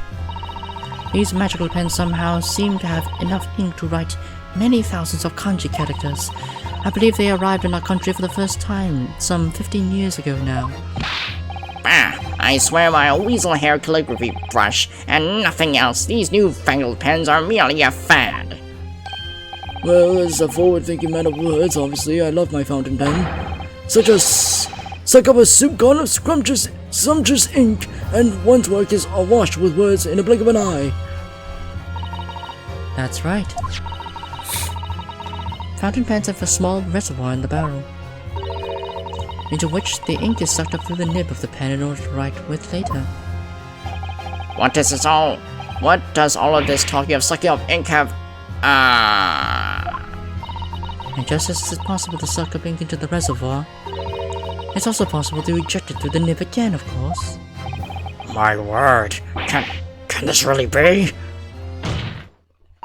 Well, many Mimosa.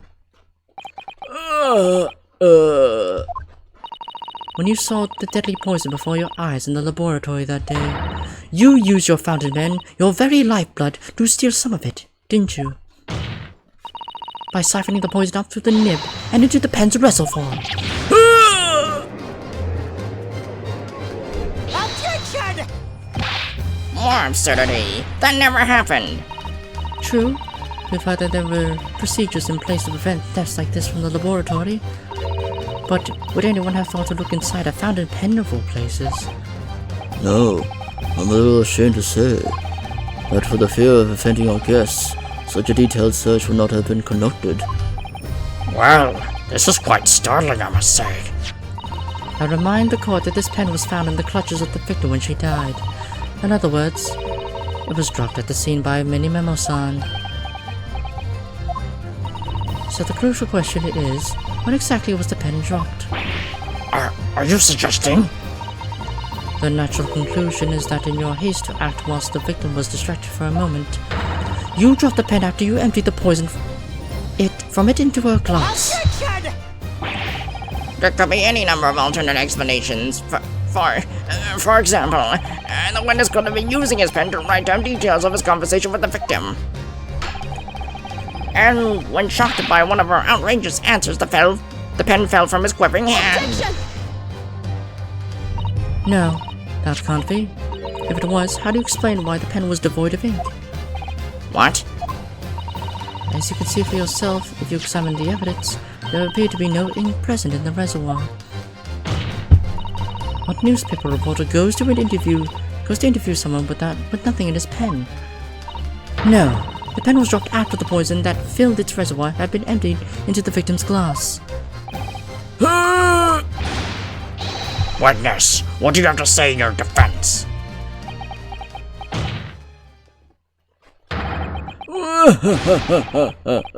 So this is how our modern justice system works, is it? So what if the big in my pen runs dry? Well, so what if my pencil snaps? I can always claw my way back into the game. I have plenty in reserve. Holy shit, he just threw all his pencils.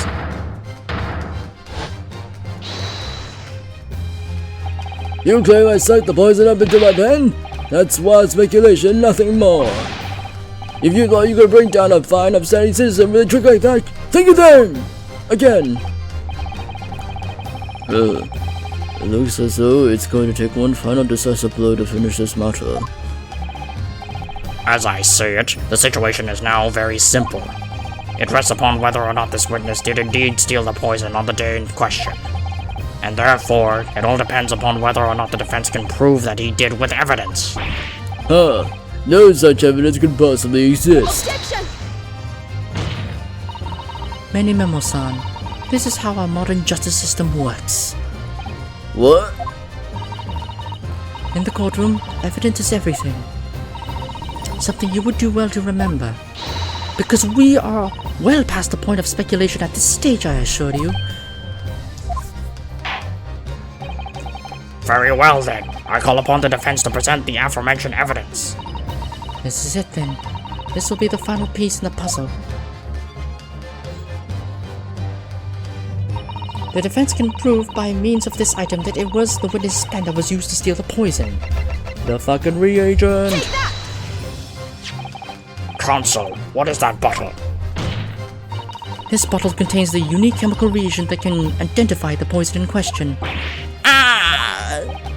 Yes, that poison is an entirely new synthesis of alkaloids developed by my colleagues and I. It would be impossible to detect traces of it by any other method. Or, from another perspective, simply with this chemical reagent, Anybody at all could check for traces of the poison. A reagent? What? One drop of the contents of this bottle on the tip of your fountain pen, Mini-Memo-san, is all it will take to solve this case beyond all reasonable doubt. No,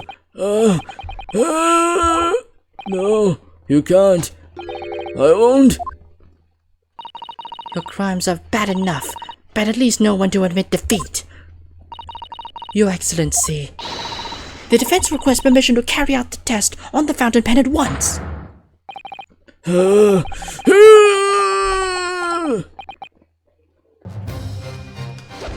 Oh, he's swinging his camera. This isn't my fault. You might drop me to do this. Trying to hold this and I use it as a police and visit by me. Sitting in the room. Sorry, come on. And so the body been for this and the news and the name of the Susato, with me! I'm there! No! Oh, hiya! Sorry, it was them. Damn, double takedown. Did I do it right? That was a Susato takedown, wasn't it? Not quite. That was a Ryutaro takedown.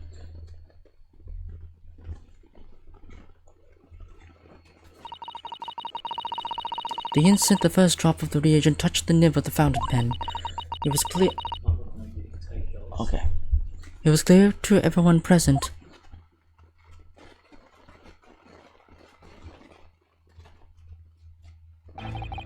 When I saw it there in the lab, the poison, the devil got a hold of me, and I decided to do it on a whim. I excused myself and emptied all the ink down the sink in the bathroom, washing the reservoir out carefully. And then you waited for an opportunity to suck up some of the poison, didn't you? Into your fountain pen.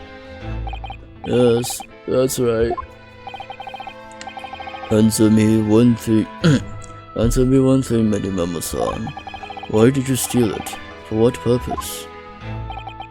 Isn't it obvious? Isn't it obvious? To find out what it was made of and expose it in an article. I mean, it was a secret project after all. Too juicy for a journal like me to pass up. Then why did the English woman end up dead? I went into that hut intending to quiz her on this situation, that's all. As a reporter, I am a known killer, enjoying full freedom, evading justice by leaving the country. I told her what I thought about it. And she just laughed in my face. Oh? What's this? A Far Eastern caveman purporting to practice journalism? Really? You must learn the differences between reporting and listening at doorways, you ignorant plebeian. What did you call me? This country, with its pretensions to a justice system, to a free pass. It's really very depressing. You see our superior ways in the West, yet you lack the mental capacity to emulate them. Get out of here, you oaf. Get out and crawl back into the cave you came from.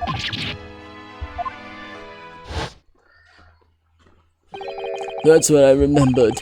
About the deadly poison I happened to have in my pen at the time. What a terrible tale.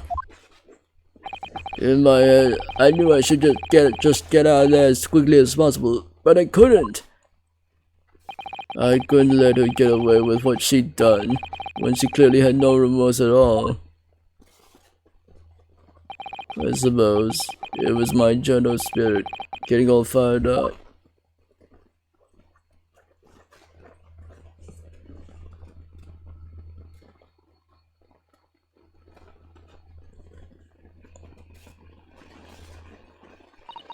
I'd like to ask you something. Yes? You often talk about justice. But surely as a journalist you could have used other means to deliver the justice you sought. There's no justice in the press. Sorry? After that trial 9 months ago, I kept digging and digging to find out what happened in that courtroom. And finally, I discovered the truth. It was a cover-up. That's what it was. A cover-up? What do you mean?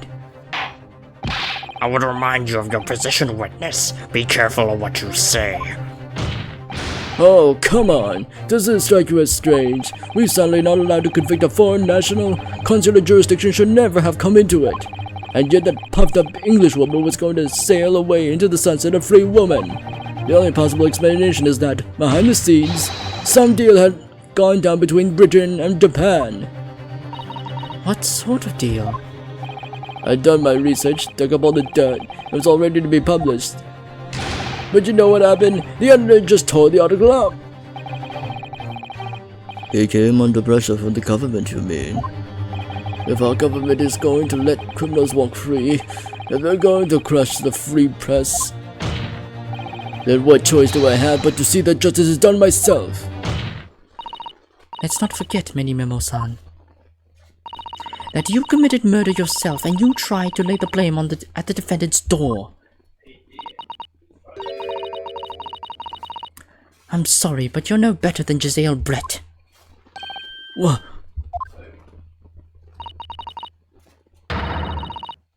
The truth is, you have no right to talk about justice at all.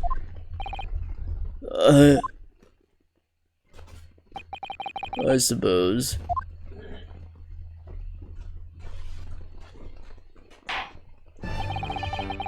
It would appear that we have reached a conclusion in this trial at last.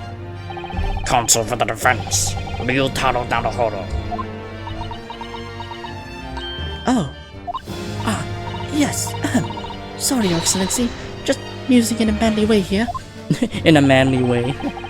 It's almost unbelievable that this is your first experience of the Supreme Court. It was an excellent performance. In truth, it very much reminded me of your cousin's exploits. Oh, Naruhodo's, Ryunosuke, you mean? The way he handled the trial 9 months ago, and the way you handled this one, it gives me hope that we are genuinely entering a new era of justice in this land. That's very flattering, Your Excellency. Hearing the defense you put forward today made me feel most keenly that the future of our justice system will be forged by you and your contemporaries. Thank you. So, Prosecutor Aochi, do you have any final thoughts? Prosecutor Aochi? I, Takazuchi of the Aochi clan, have been bested by a callow youth not once now, but twice. If there was any shred of my former self left, it has withered and died here today. Gosh, your journey to cultural enlightenment sure took a while, didn't it? Silence! Rather than living in shame, I will end it all now with this blade. For that is the true path to Aochiism. Aochiism? One hopes that's the only way in which he'll be modeling himself out of the witness.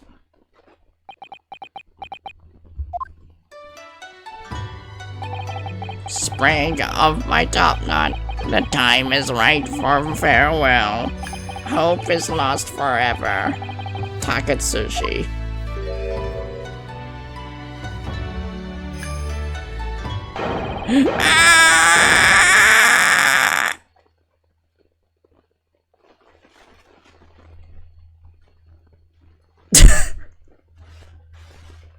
And there goes more of his hair.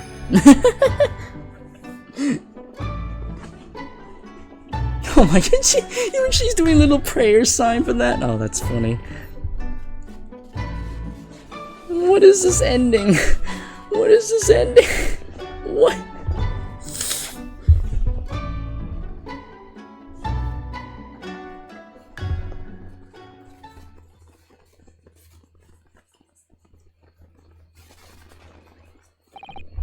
Now, in regard to the defendant, Rei Membami-san, Yes, Your Excellency? I have reached my final verdict. I hereby find you not guilty. Let the confetti fly. Oh, wait, no. Let the sakura petals fly. We're not in Britain. This is Japan. I forgot to do sakura petals instead. Yay! I just imagine everyone in the gallery just taking a bunch of Sakura petals and just throwing them out like confetti. Court is adjourned. Yippee! We did it! 13th of August, 2:38 p.m. Supreme Court of Judicature. Defendants, Antechamber 3. It's over. My heart is still pounding in my chest, though. It's all I can do. It's all I can just do to... It's all I can do just to stay standing. Oh, I just noticed that the DLC outfit has a little figurine on his shoulder. Oh man, that's actually funny. Lawyers have such great responsibility, such a great burden to bear. Don't they, Naruhodo-san? Susato! Susato! Thank you so much. You were so dashing in there. Ray and Father. Honestly, I'm so touched by everything you've... Oh no, I think I'm going to cry. It wasn't easy, but together we made it. I was on the verge of tears at the end too. The only reason I'm still here is because of you. Oh no, I can't take all the credit. It took courage to tell the truth in there. You did wonderfully, Ray. So I would have to say that the congratulations belongs to you. Susato, don't be so standoffish. Sorry? We're friends, equals, and the trial's over. So no more of this formal super humility nonsense. It's time to celebrate with swagger, to throw caution out to the wind. Caution to the... What? I'm the great defense lawyer, Ryutaro Naruhodo, and I'm taking you out to a milk bar tomorrow. Or something. Right, I see. I'll, think about it, Ray. At any rate, we really knocked the wind out of that horrid man, and it felt so good. Yes, it was satisfying. It really was. Isn't there somebody else we could throw together? I hope you're not looking at me, Ray. Oh my goodness, no! Of course not! Of course not! Ah, there it is at last. Ray's lovely smile.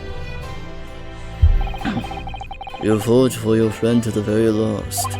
As your father, I'm extremely proud of you. Defense Attorney Ryutaro Naruhodo.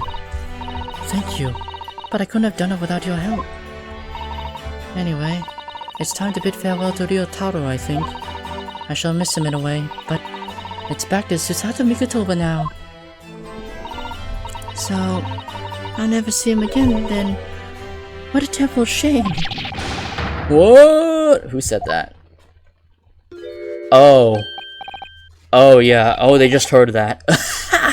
Oops. What is happening?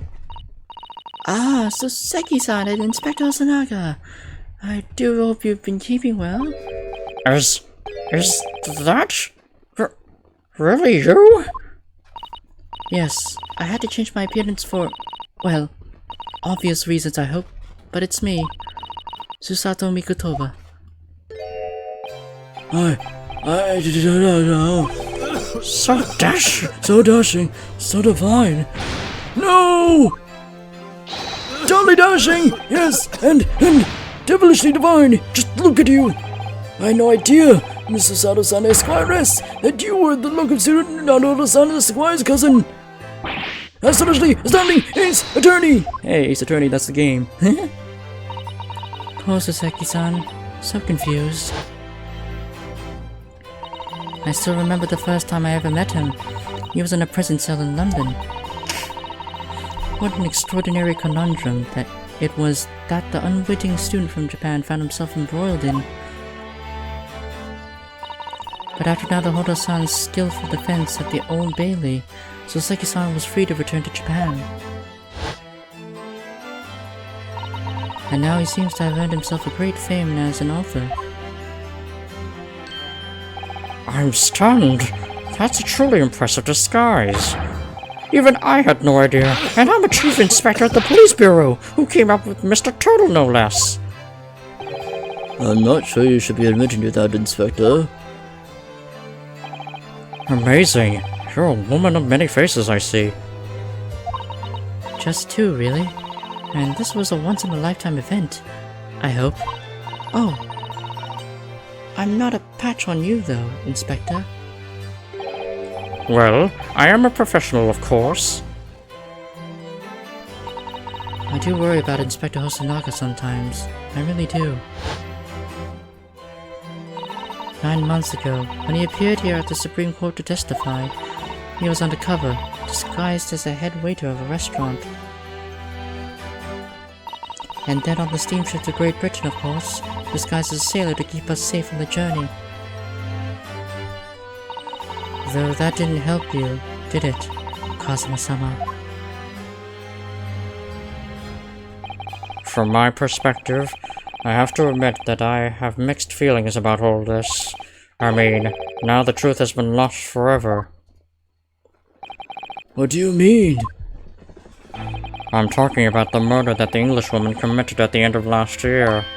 Ah, yes, it was an English doctor she killed, as I understand it. Dr. John H. Wilson, yes. The man I invited to Japan personally. The mystery is, why did she kill him? And now that the culprit herself is dead, we'll probably never know the answer. Yep, I still don't know why exactly. On the voyage to Great Britain, we had a most unexpected encounter with Mr. Herlock Sholmes, the great detective, I mean. Yes, I remember Mr. Sholmes well, of course. Ah, my arch nemesis. How lightly you utter his name. Well, according to the stories published about him in the Adventures of Herlock Sholmes, the detective once had a partner who helped him solve crimes, a best friend. And that man was an exceptional doctor of medicine by the name of John H. Wilson. What? Dr. Wilson? I just can't believe that it's a coincidence. I think that the English doctor of medicine killed here in Japan 9 months ago must have been a friend and partner of Mr. Sholmes. And if that's really true, then the poor girl would never see her beloved father again.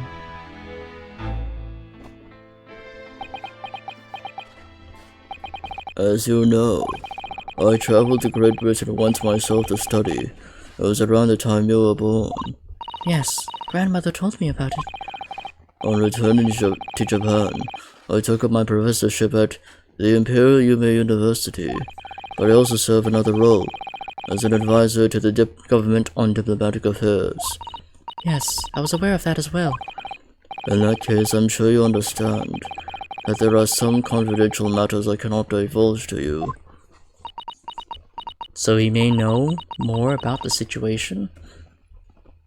Could you just tell me one thing? Why did you summon me back to Japan? It's been 2 months now since I returned. When I left England, it was because an urgent telegram had arrived from Japan. It said that you collapsed with a high fever, and you were growing weaker by the day. What? Where did that news come from? That's what I'd like to know, because after that long sea voyage, I found you in fine health, Father. Was there something in Great Britain that you perceived might inconvenience me in some way, or harm me? That's really the only explanation I can think of. Dear me, do you reserve your most cutting glares for your father, Susato? I'm sorry, my dear. I simply can't— Ah! Let me go!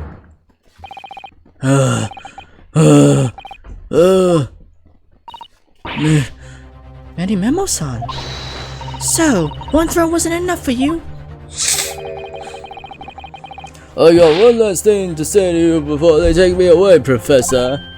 Me? I know the truth. I know you had a hand on what went on. A visiting student's fate. Visiting student Giselle Brett, you mean? No, not her. The student of law who left for Great Britain 8 months ago. What? Student of law? He must mean Kazuma-sama.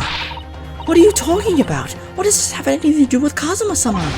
Nobody here in Japan knows anything about it. They don't know that guy never made it to England. Then he died on that steamship. And then he'll never...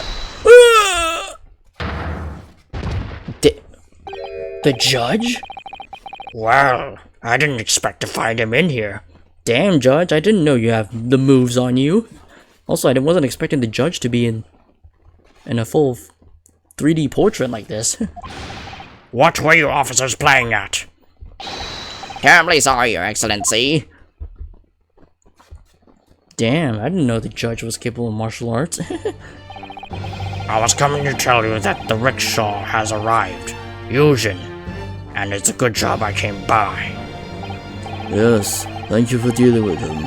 And I'll be there shortly. Oh, Your Excellency. Ha ha ha ha ha. The trial's over. I'm not your excellency anymore. Merely your father's friend, Seishiro Jigoku. Hey, Gatler. And may I say that since I saw you last, you seem to have taken on a more dashing appearance. Susato. Did you know all along? From the start of the trial? Hey, Catler, how's it going? Also, is that a penguin emote? Oh no, that's not a penguin emote, that's a... Yeah. From a faraway distance it looks like one, but it's actually just the coloring of something else. A judge sees everything, Susato. I couldn't let you take the risk. The Seishiro here hadn't known, and then he'd recognize you. So I had a word in his ear beforehand, as an old friend. So, Seishiro, shall we? Yes. Having ruled on that case, we now have various diplomatic issues to address. Also, the judge actually has a name in this game, oh my god! Before you go, Father. No, Heimerdinger emote, and not too bad, just need a bit of enjoyment. Oh yeah. Sorry, my dear. We shall have to return to our earlier conversation at a later date. But well done again, both of you. You did admirably. Oh, thank you very much. What do you think of my Seishiro sling, eh? It's been a while since I sent a man flying like that. Ha ha ha ha ha. Yeah. The Seishiro sling. Whatever could Father be hiding from me? About Giselle Brett, about Dr. Wilson, and now it seems, according to the reporter, about Kazuma-sama. I'm going to have to bring this up with Father sometime, when nobody else is around. Judicial Assistant Mikotoba Esquires. Could I have a word? Oh, yes, of course, Suzuki-san. What is it? I think perhaps it could be fate that we're meeting again like this now. You see, there's something I need to tell you. Oh? I believe that it may be related to the reason why your father summoned you back from England. This I have to hear. Please, Suzuki-san, tell me at once. I will! As you know, my time in England was terrible, cursed, I have no doubt. Such awful things I was embroiled in. Thank goodness locum student, not all the San Esquire stepped in. After he secured my freedom, I couldn't wait to get on a ship back here to my homeland. Having arrived in Japan, I submitted a report about my experiences to the Ministry of Foreign Affairs. The next thing I knew, I had a visitor. It was your father, Professor Mikotoba. He wanted to ask me all sorts of things about my report. My father? He seemed to be especially taken with a particular part of the report. Anyway, he left eventually, having thoroughly quizzed me. But it was the very next day that he sent the telegram to you, asking you to return to Japan. What was it then? The particular part my father was interested in? I don't really know exactly. But do you remember them?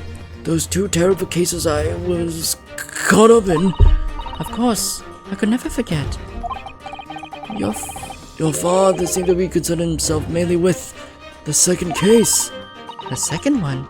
You mean the one Mr. Sholmes forbid any of us to talk about in public? Which is why the only case involving you that any member of the public is aware of is the first. Well, I don't care. I don't have to listen what the dastardly detective says. Anyway, the point is, it seemed that the case somehow holds the key to all these curious unanswered questions. That horrific, hideous, heinous case. The case of the haunted lodgings. Haunted lodgings? Okay. That case somehow my father caused my father to summon me urgently back to Japan? I thought that whole business was over, but it seems I was wrong. Perhaps that was only the start. Perhaps the story is not yet told.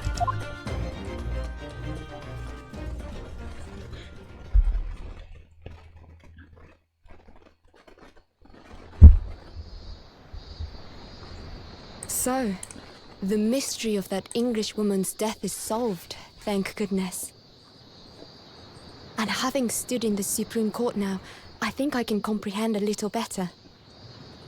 How you must be feeling as you fight for people's freedom in a foreign land, Naruhodo-san.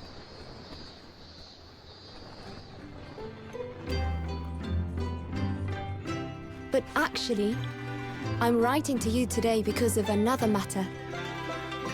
I met Soseki-san and we talked about that second case he was involved in. Father has said nothing to me, but I feel certain of it. That case holds the key to some great unsolved mystery. My notes on the case should still be in the office, tucked away at the back of the shelves on the left. Perhaps you might like to look over them again.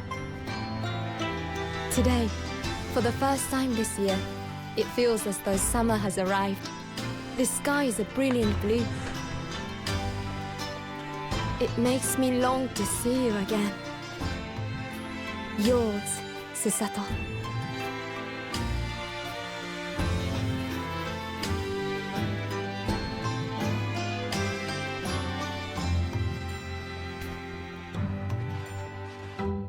And alright, that's the end of the first case of the second Grady Attorney game. And I got the achievement for beating this game. Oh, well, beating the case, not the game. We still have 4 more cases to go.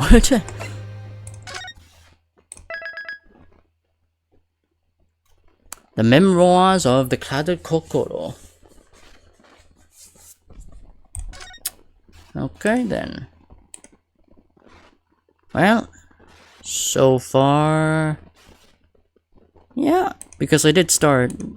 I was able to start earlier today because, yeah, because I don't have to set up a VR or anything, and also because I don't have...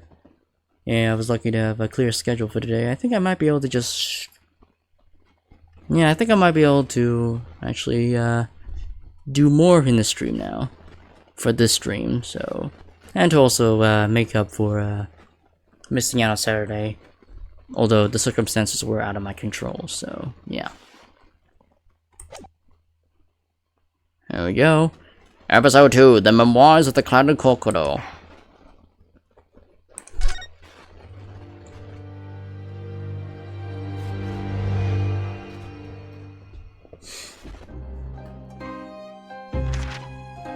It was a ghastly tale of a winter's night. One of an invisible killer and a crime perpetrated on the pavement along Briar Road. As the victim lay at death's door, the mystery of just who had stabbed the young lady from behind had been resolved.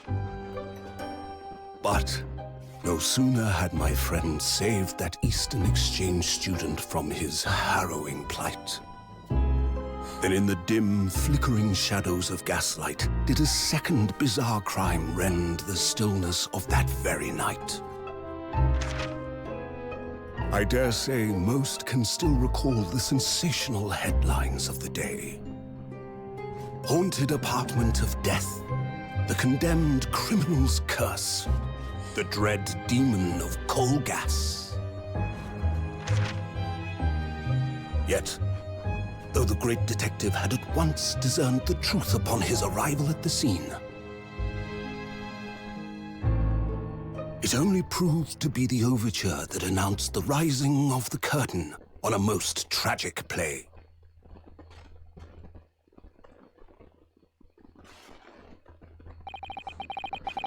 My name is Ryunosuke Naruhodo.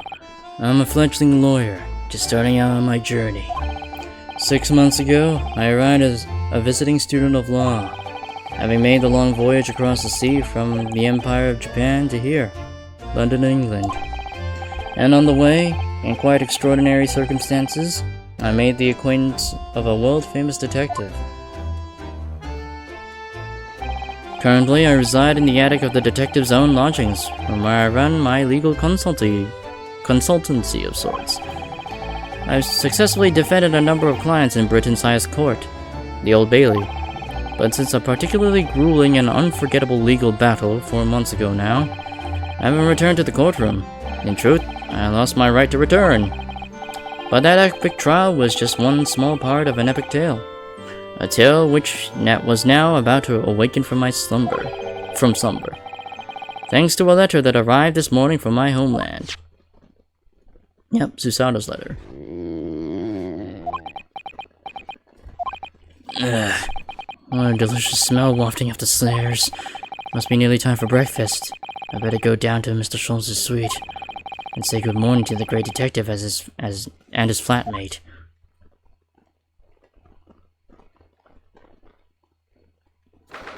"30th of August, 7:28 a.m. Schultz's suite." Ah, Runo! Good! I was just about to call up to you. The bacon's ready. Good morning, Iris. Smells delicious as usual. Before we eat, though, I have some news. I have a surprise this morning. Shh! Not another word, Mr. Naruhodo. This could be just the abstruse thing for my pre-breakfast stagnation-repelling mental stimulation, my dear fellow. Morning to you too, Mr. Sholmes. Ah, yes. I see. So that's it. Oh my god, you're getting close there. The truth is as clear to me as day. My faculties of observation have revealed it again. What are you talking about? You, Mr. Naruhodo, you have, this very morning, met with a surprise. Well, is that not the case? Really, my dear fellow, it barely warrants explanation. Firstly, your hair is particularly unkempt, somewhat reminiscent of a bird's nest. Secondly, you have neglected to fasten the third button of your jacket. Clearly, when you consider together, these two facts point to you have been flustered this morning. Can I talk now? But of course, though I don't look for admiration, you understand. My hair always looks like this. It's been this way since I first met you. Oh, it has? And the button was ripped off last night, if you remember? By you. Haley pulled your button off? Was it when he was shot? Ah, yes, I recall the incident now. It was after supper, was it not? As the evening advanced, I picked up my violin and began to play the wailing notes of a haunting time. But then, to my utter dismay, the third string snapped. Why did it have to happen? Why? Little wonder then, in my vexation, I grabbed the first button I saw and ripped it from its proper place. Well, I'd like it back now, please. It's troubling me that I can't fasten my jacket. And it's troubling me that you expect me to know where it is. Somewhere thereabouts on the floor, one presumes. Helpful. What matters at the present time, my dear fellow, is simply whether or not my deduction was utterly unerring. But Hurley, Bruno said it when he came in, didn't he? I had a surprise this morning.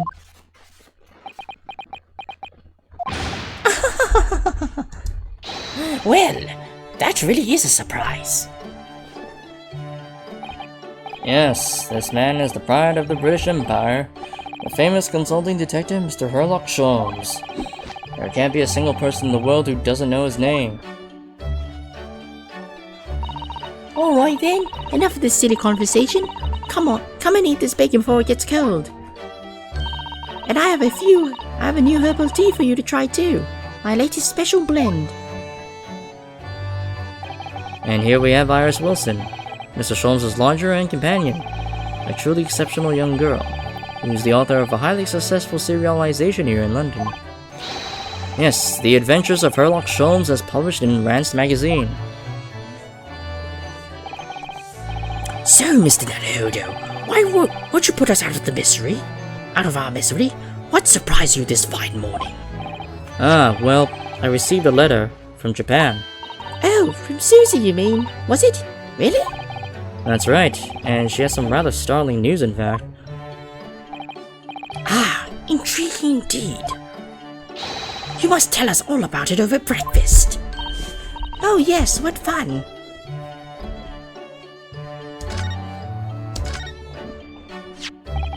This is the letter that arrived from Japan this morning, by international post. Oh, how lovely. Look at Susie's beautiful writing. I wish I could read it. And how is your judicial assistant faring, may I ask? She's very well, thank you.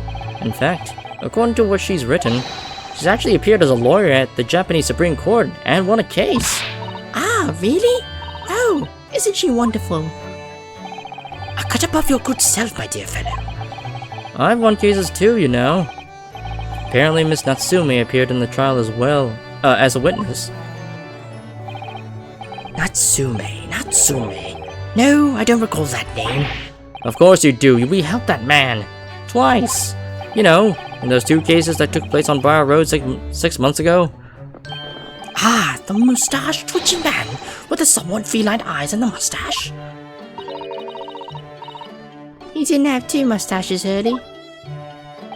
Yes, who could forget those 2 cases? They made a very deep impression on me. Although I must confess, the details are a little hazy now. A very deep impression they made on you, clearly. So, what was this startling news penned by Miss Susato? Do you remember the case of the haunted lodgings, Mr. Sholmes? Ah, yes, it's very interesting, you know. I don't feel entirely uncertain that a case of that nature did not occur. He's totally forgotten then.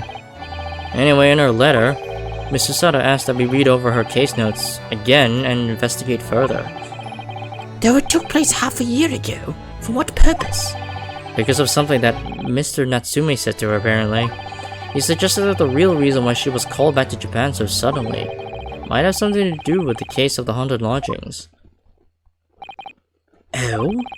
On Mr. Natsume's return to Japan, Mr. Sato's father questioned him about the case, she says. And something Mr. Natsume said appeared to trouble Professor Mikotoba, prompting him to send that telegram. Oh, that case. Yes. It was very strange, wasn't it? Yes. And I had compiled the whole story into a nice, neat manuscript ready for publication too. But then Hurley here was all funny about it, remember? He was very mean. That story must not be published, you said, very mysteriously as well. Really? I said that? Are you sure? You perhaps know something about it as well, Mr. Sholmes? About why Miss Susato was suddenly told 4 months ago that she had to return to Japan?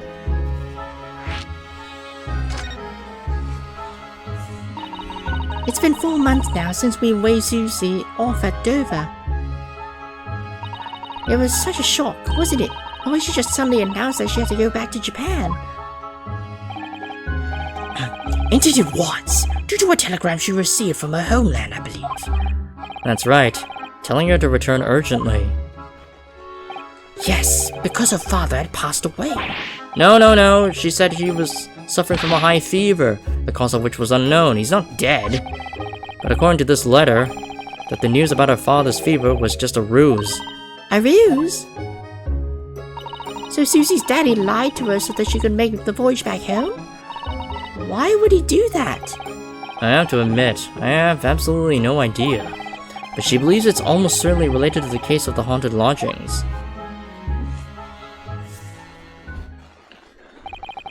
Summoning her back to Japan so suddenly like that.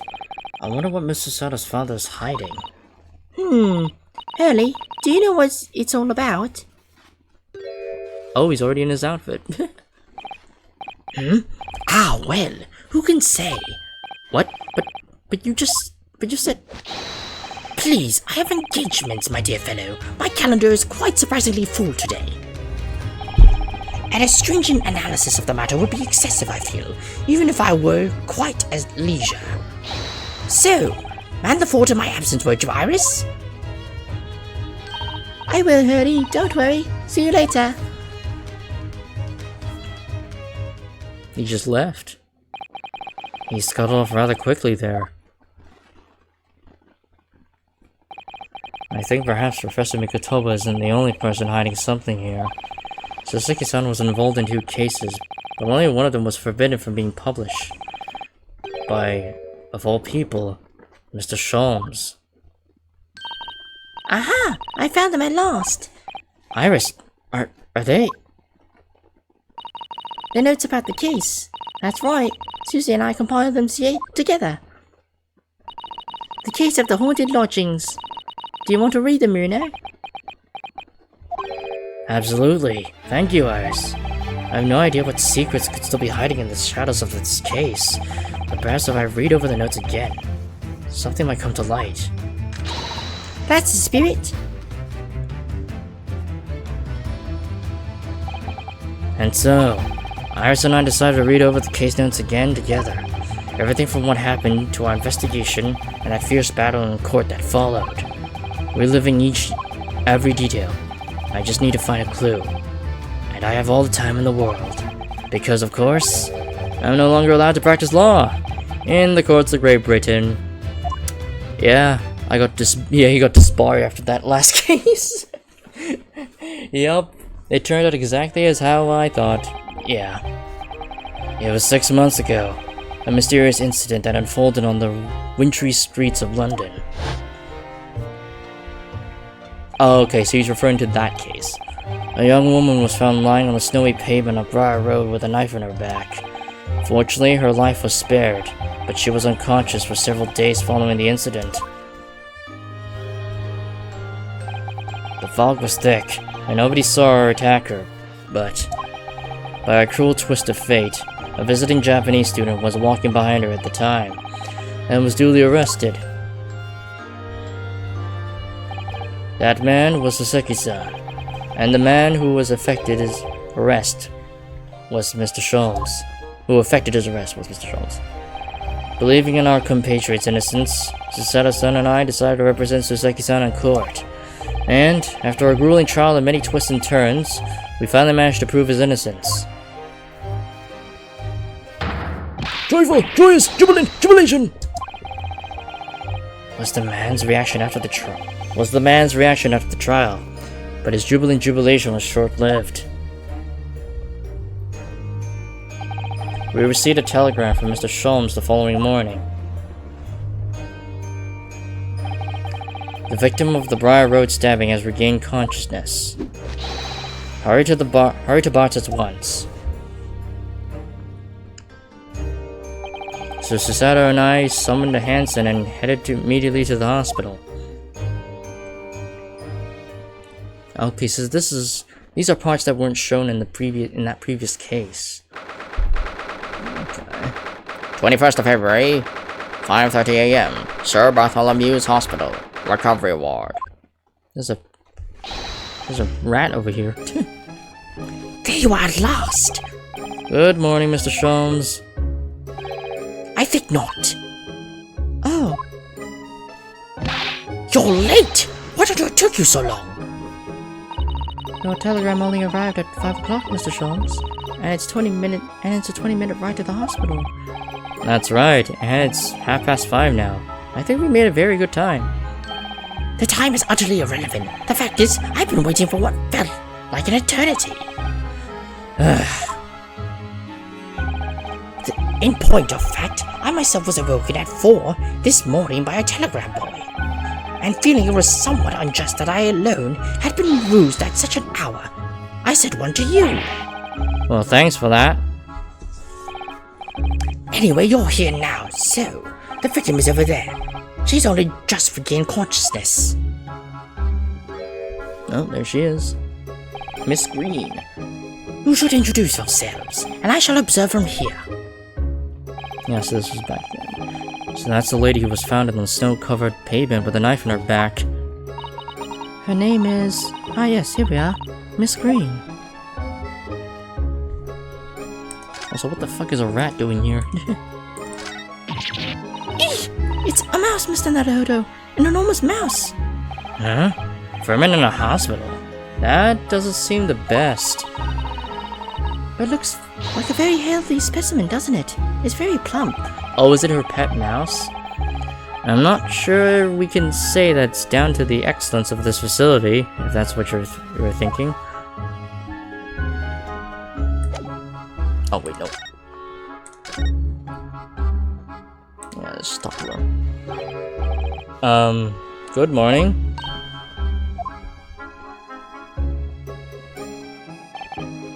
Hello, I'm, Ryunosuke Naruhodo, from the Empire of Japan. Oh no, was it your knife that... Are you the man who... No, I'm a lawyer. And I'm Susato Mikotoba. Pleased to meet you. Oh no, was it your knife then? Are you the one? No, I assure you. I'm Mr. Naruhodo's judicial assistant. We heard that you regained consciousness and wanted to come to give you our best wishes. Best wishes? For me? Thank you. I'm Olive Green. I'm an artist. Well, no, that's not right, is it? What I mean is, I'm trying to be an artist.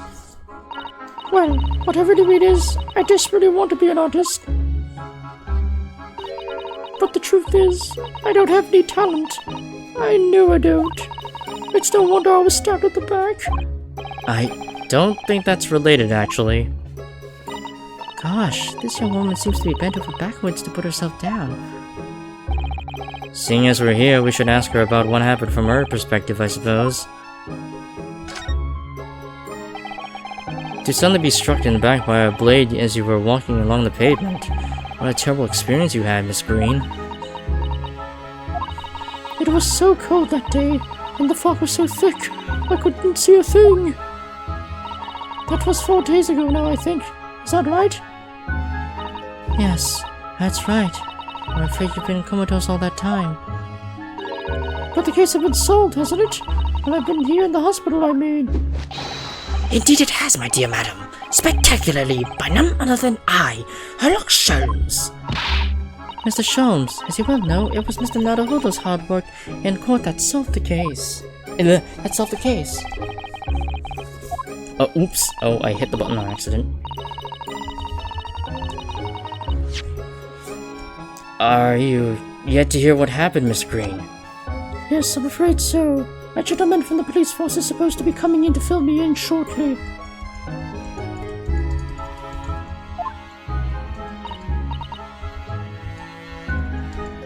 Oh, I see. Me coming around seems to have made everyone frantically busy. I'm so sorry. I should never have regained consciousness. It was selfish of me. No. We're all so relieved that you're on the mend, Miss Green. We really are. We really are. With that kind of attitude, maybe your surname should be blue, not green. So, you're an artist, are you, Miss Green? Oh no, I couldn't possibly claim that. I'm a fledgling artist at best.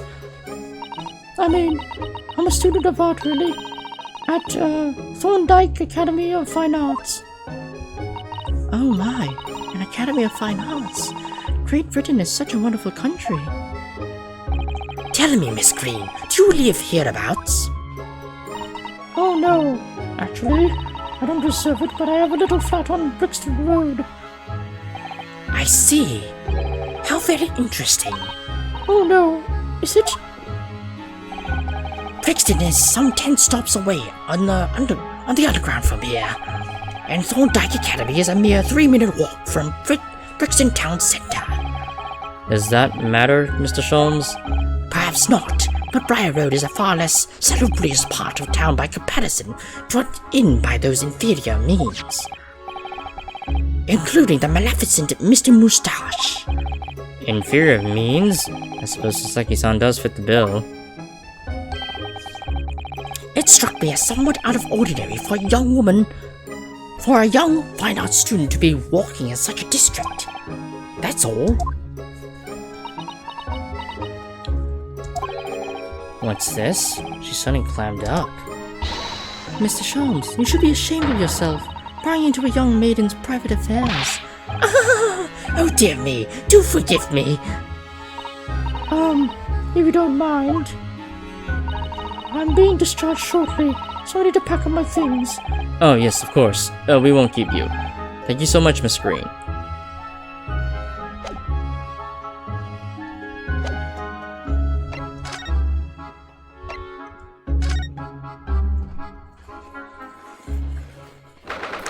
"21st of February, Sholmes' Street."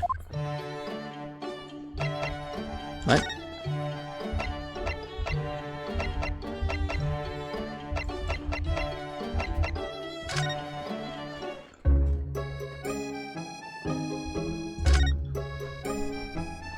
Is that everything? That must be a bag of Miss Green's personal belongings. She would have been brought directly here after she was found stabbed on the pavement, though. I expect a friend or a family member probably brought some things for her. Alright then, let's see what's inside. A change of clothes, no doubt, and... No, Mr. Nadahodum, you must never scrutinize a young maiden's personal belongings. But the young maiden might have chocolates, or biscuits, or caramel.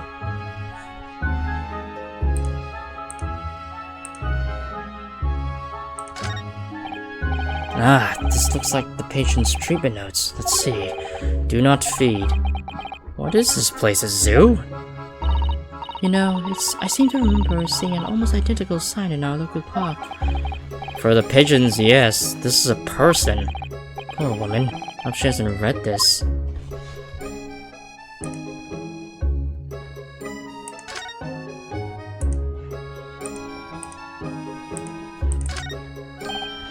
Look, there's a photograph in this frame here.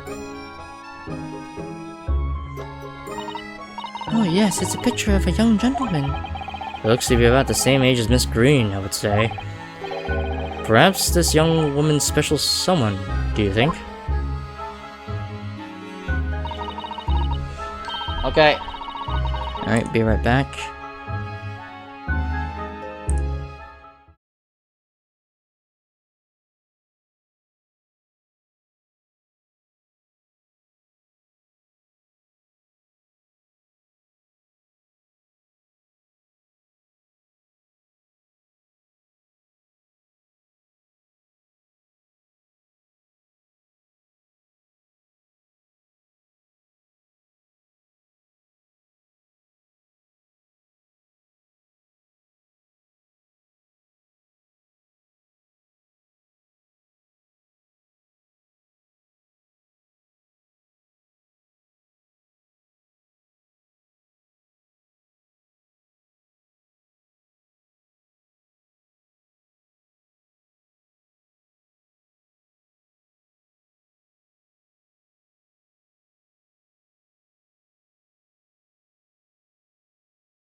Alright, I'm back.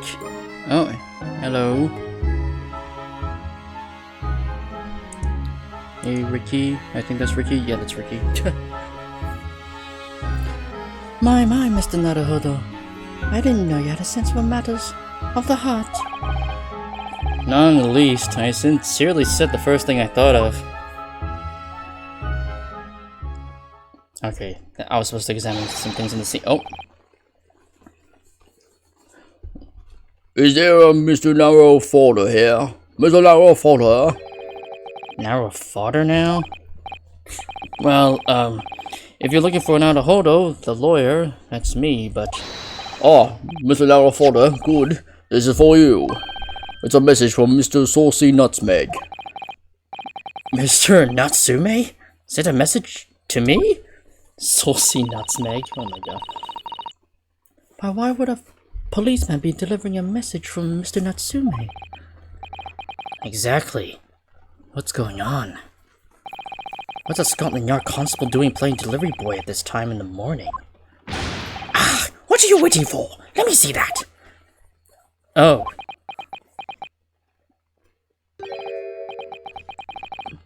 What the heck was that nutmeg thing? Oh, it's because the British police officer seems to be completely unable to say Japanese names, so he mistook Natsume for Nutmeg.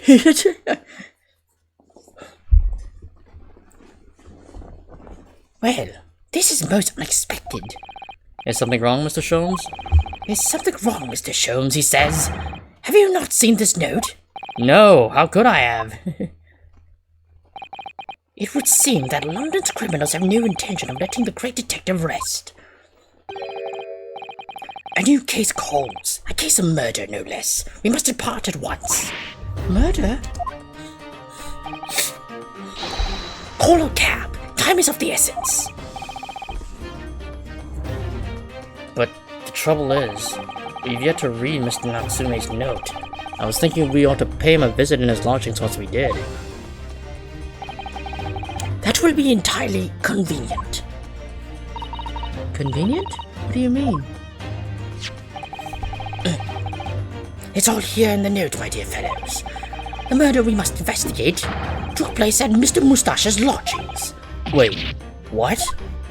Oh, so this is the second case that he was involved in. Because I was kind of scratching my head. I was like, wait, he was involved in a second case? Because I know about the first case, which was the case he got framed for murder. Well, not murder, for the assault of the woman in the background. But I never recalled any second case that he was involved in. Unless, because I was thinking he might have been like a witness for one of the previous cases we were playing in Great Ace Attorney 1, but I guess this is something we have not heard of before until now. I'll hail a fiacre at once.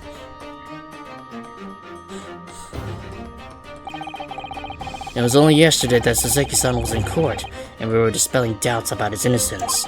And now, the very next day, there's a murder at the man's own address.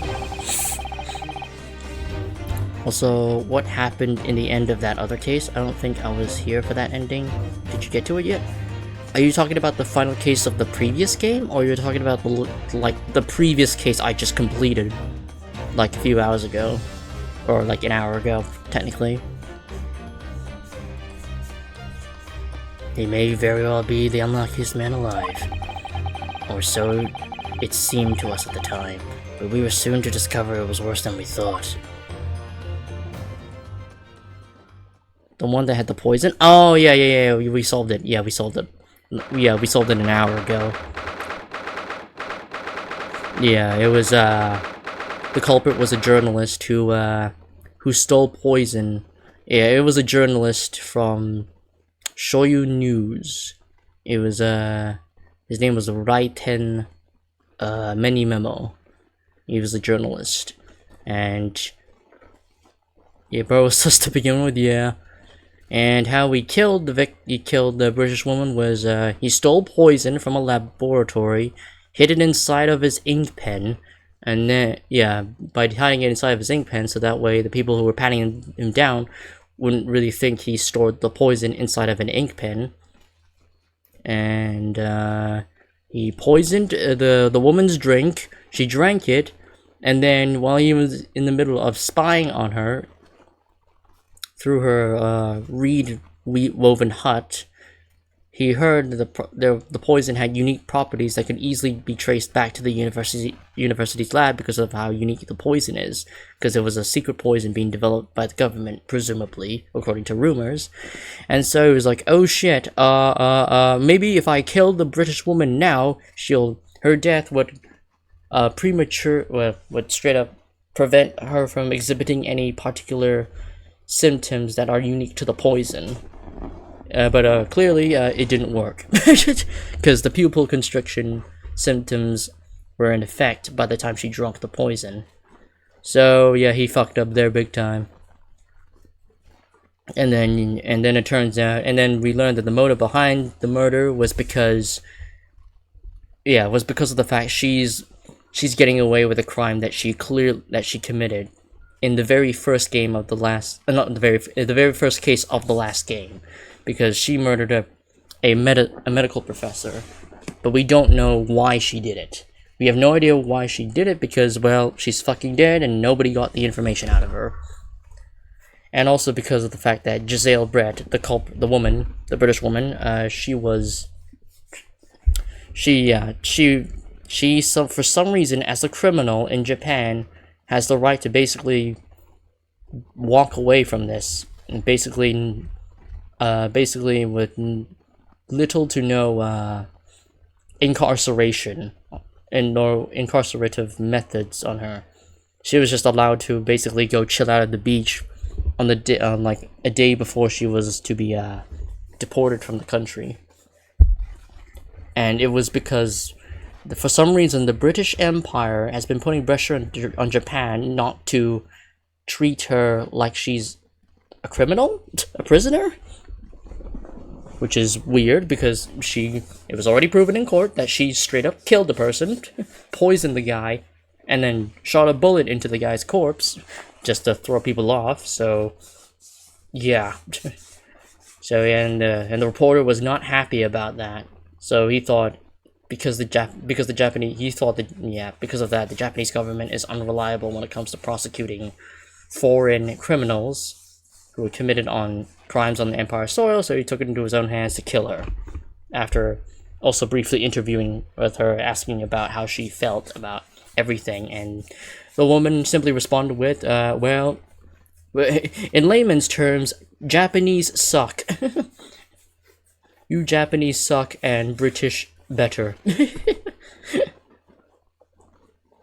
And she basically looked down at him like he's some sort of primitive peasant. Yeah. And that's pretty much the sum of it. 21st of February, 7:18 a.m. Mr. Natsume's lodgings, ground floor. Oh. What on earth? Oh my, the gentleman is deceased without question. He's dead. Consider Mr. Arado Esquire. Mr. Natsume. Why is this happening? Why to me? I've only just got out of court yesterday. I was finally home after 2 days of misery. And then I wake up the next day to this. No early bird should catch a worm like this. Woeful, worm, wiggle. I see you're in high spirits again this morning, Mr. Moustache. Not the horrible Herlock Sholmes. Shoo, shove off. Shove yourself off the door. I never invited you. Mr. Sholmes came here with us. I'm quite sure he'll be able to help you, Miss Natsume. I am entirely at your disposal, Mr. Moustache. What can I do for you?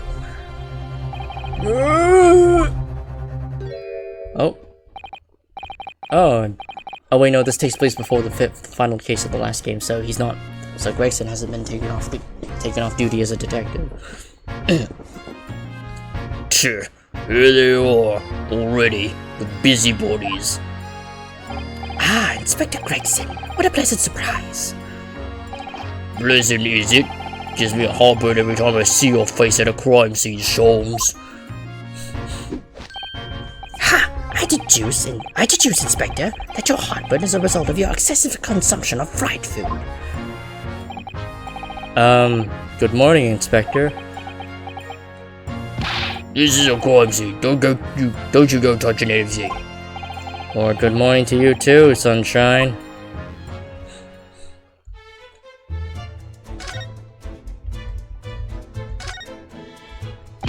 Oi, I said hands off. You're gonna mess up my crime scene. Oh, no, I just want to look, that's all. No chance. I know you're kind. You'll mess it up just by looking at it. Someone's in a bad mood. There's certainly some bad news, some bad air in here, isn't there? Alright, it sounds like I better talk to the inspector first and try to curry some favor.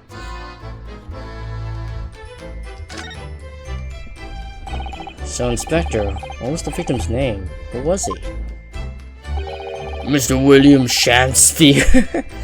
William Shakespeare? Really?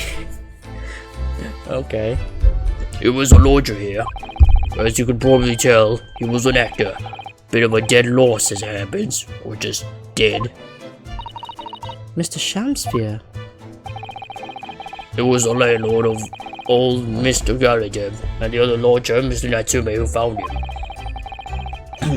The fellow didn't rise at his usual hour, so Gallatin got worried and kicked the door down. But doesn't Mr. Garadeb have a bad leg? Oh yeah, you're right there. It was that jittery Japanese hunchback over there who actually did the kicking. Really? Saseki-san? The victim was pretty hard up, it seems. Even done some time inside for petty crimes. He had no money, no place to go, and no friends. His only acquaintances were the people in his house. Miserable life and a miserable end to it. So, what exactly is Mr. Natsumi still doing here? He's not involved in the investigation, so shouldn't you have sent him away from the crime scene? Well, I'm not saying it's because the fellow looks odd or anything, or that he acts suspicious, but I thought it would be prudent to take a statement from the cohabiter. You nearly said a culprit there, didn't you? Oh dear, Mr. Natsume appears to be under suspicion again. It certainly seems that way. He does just come across as such an odd fellow, doesn't he? Oh man, how unfortunate. Anyway, I can't say much until the coroner gets here. But I don't think the fellow's been gone for that long. The body's still warm. Even if the inspector would allow it, I don't think I could bring myself to touch a dead body.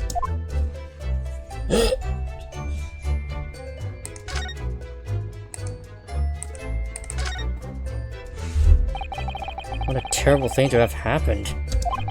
It's only been 3 days since I was arrested for the incident on the pavement outside. And then, having finally regained my freedom, it starts happening all over again. Endless! It's excruciating! Experiences! So the victim lived here on the ground floor and your room is just one story up, isn't it? Yes, that's right. In a way, we were neighbors, I suppose. So did you know the victim? Were you friends? Oh, and the music is slowly going away.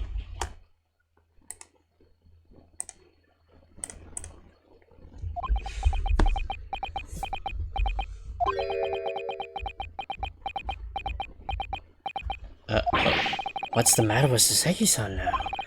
It was an innocent enough question, wasn't it? Why does he seem so shaken by it? Well, I suppose he wasn't a complete stranger. But did he ever invite me to his room? Never! On my honor, I swear it! What an extreme reaction. You're probably wishing you never asked now, aren't you, Mr. Naruhodo? When we found him here, I felt wretched, which is why I sent word asking you to come. To that inspector over there! Why is he posing? Mr. Sholmes, what are you doing? Ha! You need only observe to know it, my dear fellow. Investigating, naturally. There's nothing natural about that pose. Mr. Sholmes, have you made some miraculous discovery? Patience, my dear madam, patience. We've not been in here.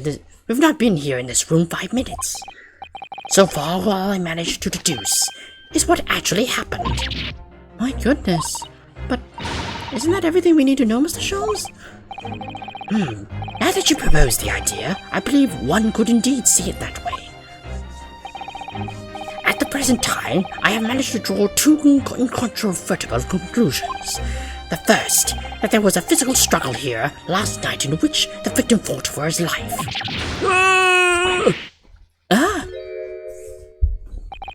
Mr. Natsume, what's wrong? Is something that Mr. Sholmes said significant somehow? No, don't mind me. Forget I was here. And my second conclusion is that there was a poison lingering in the air here last night that passed the victim's lips. Nonsense! You seem very okay. Alright, Mr. Natsume. Why are you reacting so extremely to Mr. Sholmes' deductions? No, please, pretend I'm not here. Invisible, identifiable, inscrutable, insignificant. Impossible to ignore. You must tell us everything, Mr. Sholmes. Spare no detail. But of course, let the theatrical tragedy before us be unraveled by my great deductions, presented for your pleasure in 2 acts. We've heard some truly astounding great deductions from Mr. Sholmes in the past. Now this would be no exception. What miracles unfold before our eyes this time will unfold before our eyes this time. So, my dear fellows, for your delighted wonder, let the curtain rise. For Herlock Sholmes, Logic and Reasoning Spectacular, Act 1. Here we go. The Great Deduction. The game is afoot. Topic 1. Cause of death.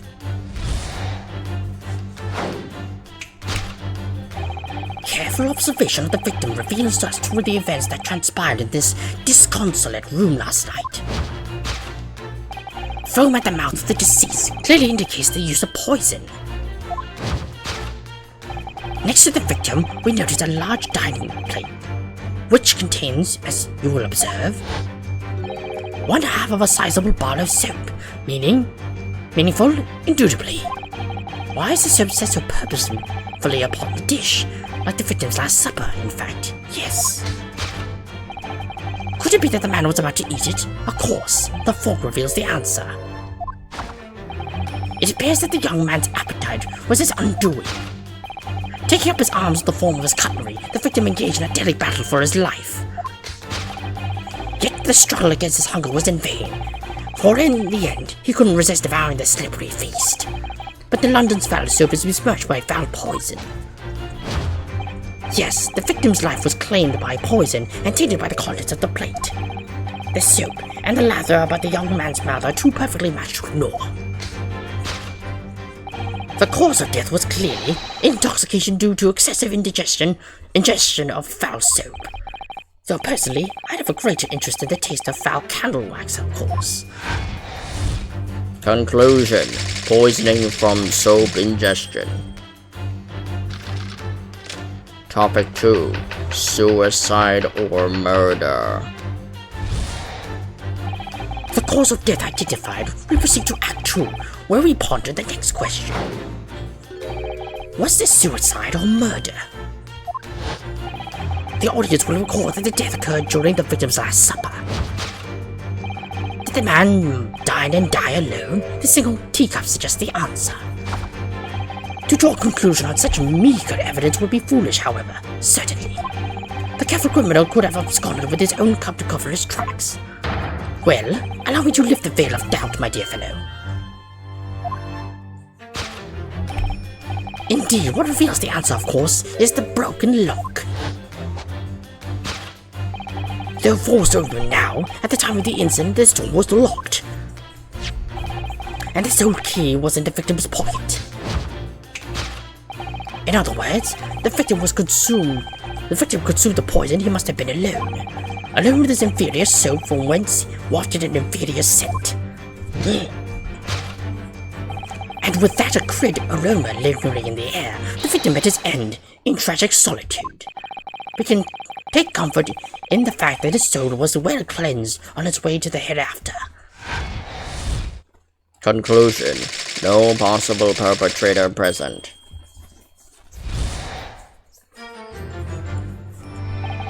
This thus concludes the final act of Herlock Sholmes' great deduction.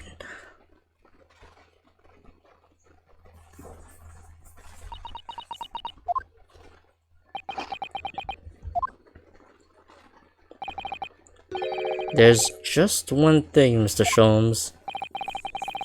You are disposed to identifying just one thing, aren't you, Mr. Naruhodo? Pray, what concerns you?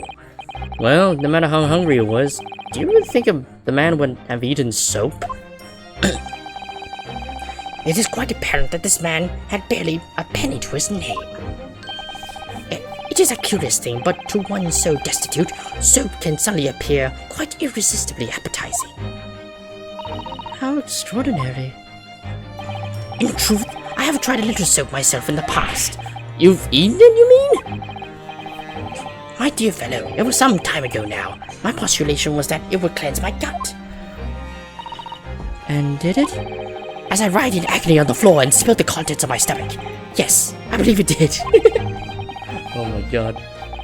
The experience taught me a valuable lesson. Soap is quite poisonous.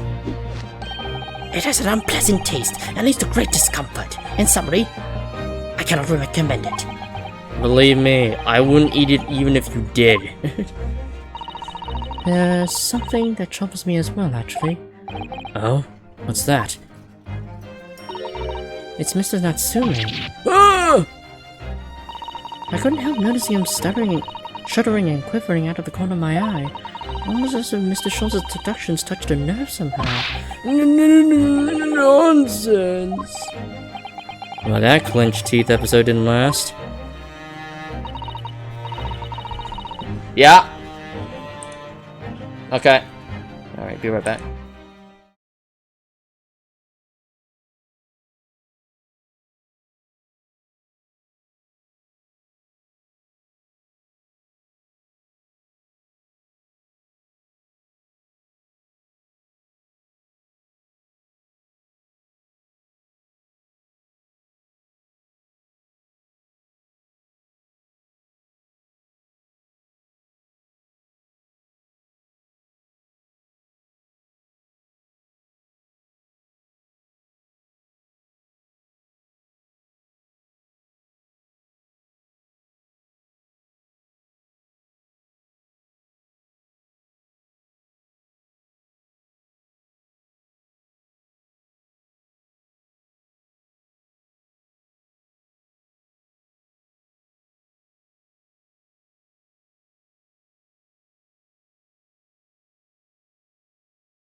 And I'm back. Alright. Wait, let me check some things. Okay. Alright, this is one. I think, judging by Mr. Natsume's reaction, that the great detective's deductions may need some gentle corrections in order to reach the actual truth. Yes, Mr. Sholmes' observations and deductions are sometimes a little too sharp. He has a tendency to hit the nail on the side of the head and then drive it at an obtuse angle. When he does that, it falls to us to straighten things out. Alright then, let's see what we can do. Yes, we must pick out the keywords in Mr. Sholmes' quite brilliant deductions, and discreetly exchange them for something that makes a little more sense. If we can do that, I'm sure we'll arrive at what Mr. Sholmes meant to say in the first place. In that case, are you ready for the second performance of the day? Once again, my dear fellows, for your continued delight and wonder, let the curtain rise. For Sherlock Sholmes' Logic and Reasoning Spectacular, Act 1. Course correction. Hold it, Mr. Sholmes. Topic 1.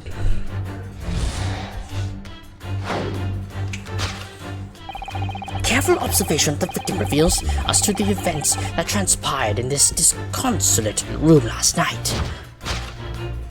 Foam at the mouth of the deceased clearly indicates the use of poison.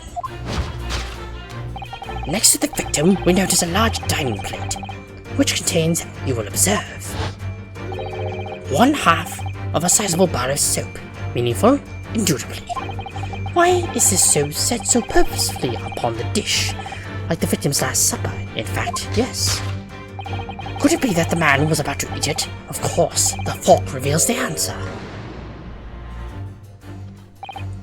Well, you can't deny that a fork implies a man was eating something, or about to eat something. Yes, that's true. If I were to decide to eat some soap, I should prefer to use a fork rather than to attempt it with chopsticks. And of course, only half of a bar of soap is left on the plate.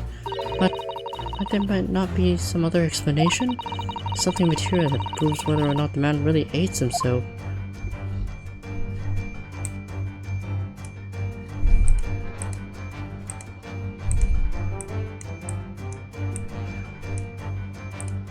Oh, what's this? Look, there's more soap on the floor here. Mr. Shamsir must have really loved the stuff. Let's not jump to the conclusions, Mr. Naruhodo. Look closely at the soap. Do you say that it would fit together perfectly with the half bar on the table? What the? How can that be? I think that they are two halves of the same bar that broke apart.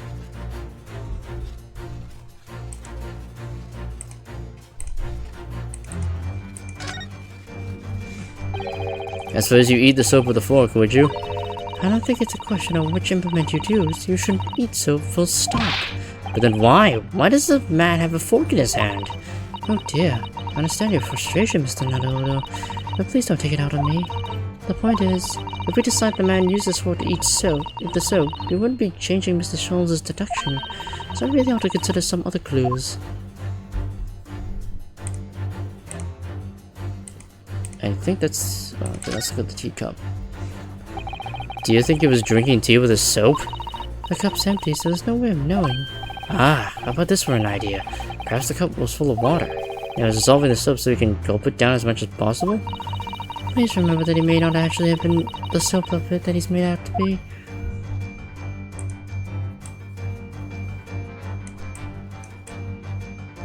Oops. Yeah. Take that!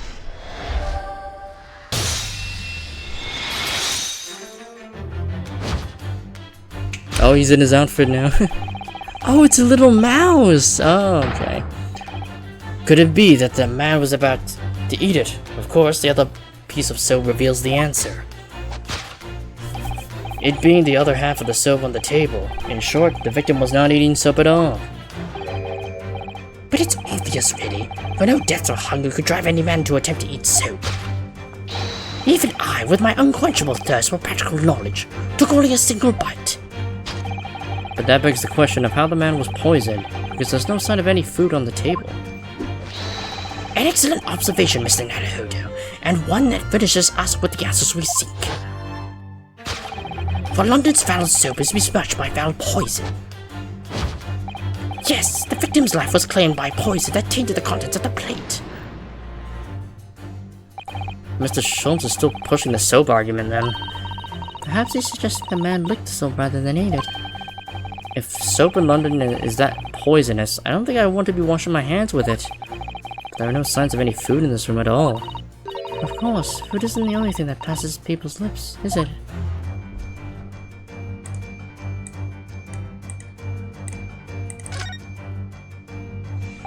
Yes, a Western vessel for the serving of infusions of dried tea leaves. It's a teacup, Mr. Naruhodo, as you well know. Stop putting on airs. And it's empty. Ah, so we already established that the victim wasn't eating soap when he died. However, there's significant evidence to suggest that he was drinking tea. My thoughts exactly. Take that!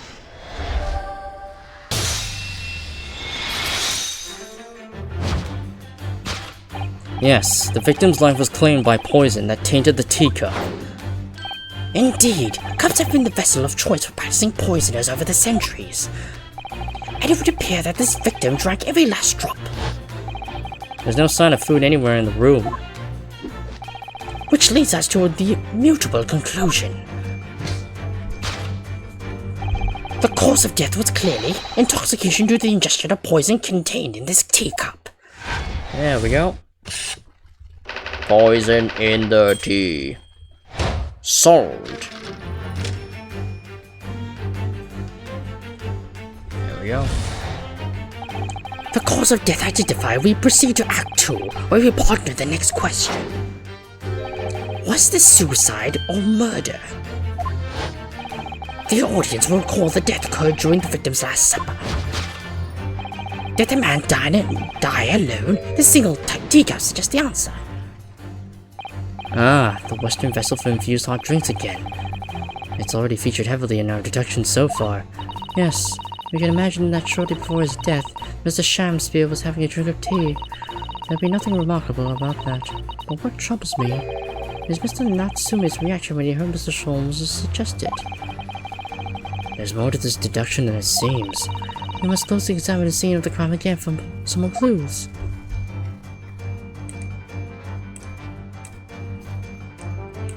What? There's another one here? It's another Western it's a teacup! And it's too empty. Given that he's actually holding this one in his hand, we can assume that this is the teacup this is the cup from which Mr. Shamspeare was actually drinking. But if that's the case, this changes everything. Everything we deduced up to now is turned on its head. I have a bad feeling about this.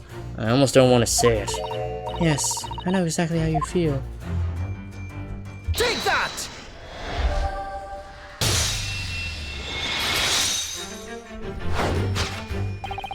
Did the man dine and die alone? This other teacup suggests the answer. Yes, there were 2 teacups in this room all along. In other words, this is a strong indication that at the victim's last supper, there was a guest present. At the very least, we can say now with certainty that somebody else was here in this room last night, taking tea with the victim. What are you talking about? Unbelievably unreasonable. To draw a conclusion for such meager evidence would be foolish, however, certainly. In which case, what more can we deduce about this possible guest at the table? Well, allow me to lift the veil of doubt, my dear fellow. Do you mean to say you know who exactly was in the room at the time of the victim's death? Indeed, what reveals the answer, of course, is the broken lock. I'm not sure I like where this deduction is going now. I'm afraid it's too late to go back to the halcyon days of eating too much soap. But the identity of the guest who was here last night when the victim passed away is something I have a very bad feeling about. Yeah, it's Soseki. Probably. Well, you can try to ignore your feelings, but we cannot ignore the truth, Mr. Naruhodo. No, I suppose not. Time to look around again.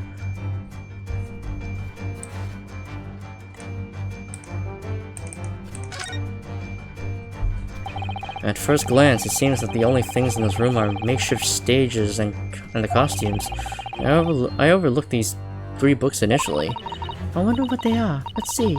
The titles read The Pictures of Monsieur Lecour, Canterbury Yearnings, and A Meal for Gabriel. Wait, I'm sure I've heard those titles before. It could just be an incredible coincidence, but they're the exact same 3 books that Mr. Natsume purchased the other day. What? Yes, on the day of the unfortunate incident where Miss Green was stabbed. Soseki-san had just been to a bookshop and bought them. That's right. And now those 3 titles are here in the room of the victim. Yet Mr. Natsume claims they've never been here before. What? What does this mean? Do you think? I really don't know what to make of it.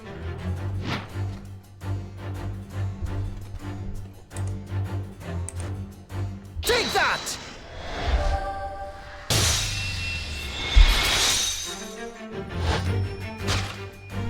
Indeed. What reveals the answer, of course, is the pile of familiar books. Quite so. It's no mere coincidence that these 3 titles are here in this room, that it's the link to the truth. Mr. Natsume, you purchased these books 4 days ago at a second-hand bookshop. That's just a coincidence. In that case, you will be able to bring the same 3 titles from your own room, will you not? This very moment. No, never, non-negotiable. If you can't bring your own copies here, it proves that these 3 books are in fact yours.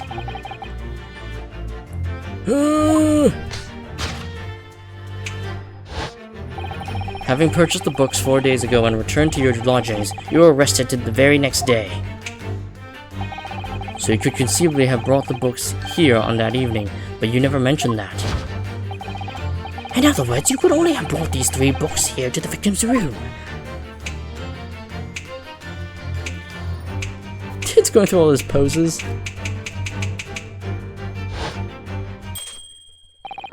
Last night, having returned to your lodgings after the trial concluded at the Old Bailey.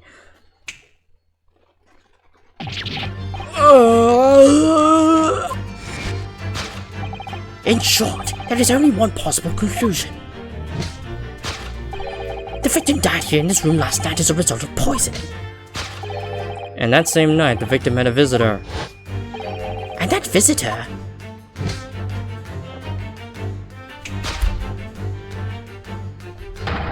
Was you, Mr. Soseki Natsume. That concludes the final act of Herlock Sholmes' great deduction. These games are on PS4, PS5. I'm gonna get one, but I don't know which one first. Really? They ported Ace Attorney, the Ace Attorney games onto PS4 and 5? I had no idea. Deduction complete. Elementary. Okay, I wasn't expecting that. Well, I mean, you can always just start from the very beginning. The first Ace Attorney trilogy. Yeah, the first Phoenix Wright trilogy, and then just move on from there. Because that's how it all started, technically. I mean, well, yes, this game is a prequel, and it takes place, like, way far into the past, where you're playing as Phoenix Wright's ancestor, Ryunosuke Naruhodo. I feel like you going to starting at the original trilogy would be the best way to go first. Cause you'll notice that, cause if you play them in that order, you should be able to get more comfortable with how the gameplay has progressed and how they improved on their craft to this point. Because so far, this is the best game. Well, so far, Greatest Attorney Chronicles is considered to be the best within the Ace Attorney series. So you might as well start from the very beginning to this game. If they even have this game on the PS4, PS5, because I don't know, because I had no idea they even had those, but yeah. Not again, not again, not again! Not again! They have the new one too? Oh, okay. Well then, Mr. Natsue. It would appear you're going to have to accompany me down to the yard. Again. Wait! Hold your horses! Yes? Door, key, locked, entry, exit, entirely impossible! He's so flustered, he's being even stranger than normal. What? You think that's an alibi? You could have just made a copy. What? You live in the same building after all. You had plenty of opportunity, I'm sure. What? Misery me! Sorry, sir. You'll get your chance to give your side of the story later. The facts speak for themselves, Mr. Mustache. You horrible Herlock Sholmes! He really has found himself in an arch rival now, hasn't he? Come on now, no dilly-dallying. Outside, there's a carriage waiting. No consider Mr. Nana Esquire! I never imagined I'd be in this position again, but you have to help me! Please! I'm innocent! Yeah, alright, I understand. We'll come to your cell later and talk about it. And one more thing! Oh, yeah? Yes? My poor little kitty cat. Please give him his breakfast for me! Oh, right, yeah. That's how Iris got the cat. And so, his evil curse still apparently unbroken, Soseki-san found himself once again the prime suspect in a case of murder. Well, except this is a case of murder. This isn't the second case of murder, because the last one was assault, or attempted murder. But it wasn't. It was just negligence. But yeah, from another person. Thanks to the incriminating deduction of the great detective. My dear fellow, that honor belongs to you.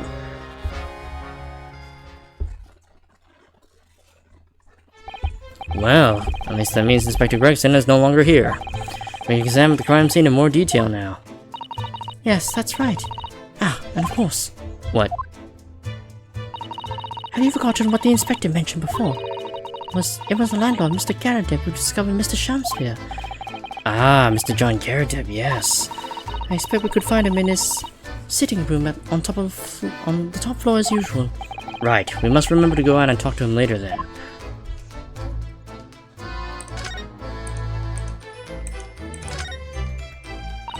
Oh, poor man. So young to die. Do you suppose it was a very painful death, being poisoned as it was? I don't know. All we can do now is hope that he'll be able to be reborn to a better life. Yes, I suppose you're right. I wonder. Do you think that putting our hands together in a Japanese prayer would help a British soul? Sorry?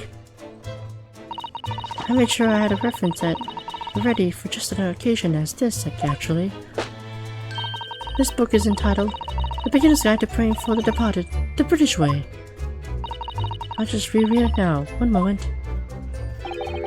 There's quite a spine on that book, isn't there?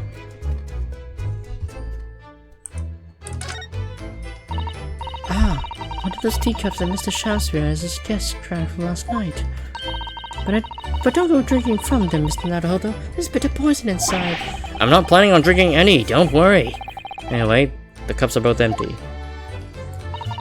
That's true, so... one was Mr. Shamsphere's, and the other must be the cup that Mr. Natsume was drinking from. But Soseki-san was a poison, of course.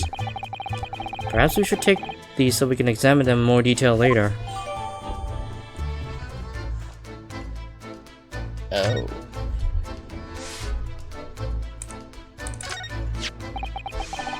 And here we have another disproportionately large machine that looks like a meter of some kind. Ah, this is a gas meter, I think. It seems that in this district, residents pay for gas as they use it with coins. Ah, I see. Now that you pointed it out, I can see that there's a slot just here that looks like it would take a coin. So you mean if you put a coin in here? That's right. That will buy you about 2 hours of gas for lights and heating. So, if you were a poor person with no money, you'd have to sleep in the freezing cold? Yes, or if you were a scatterbrain with no change because you forgot to exchange your money at the bank. Thank goodness there's no meter in our office.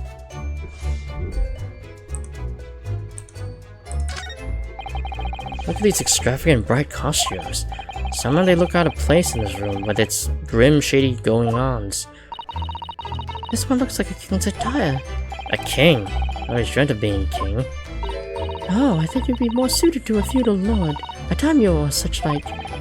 With a chonmage top knot? Every Japanese man wishes he had a chonmage. Oh, you look wonderful with one.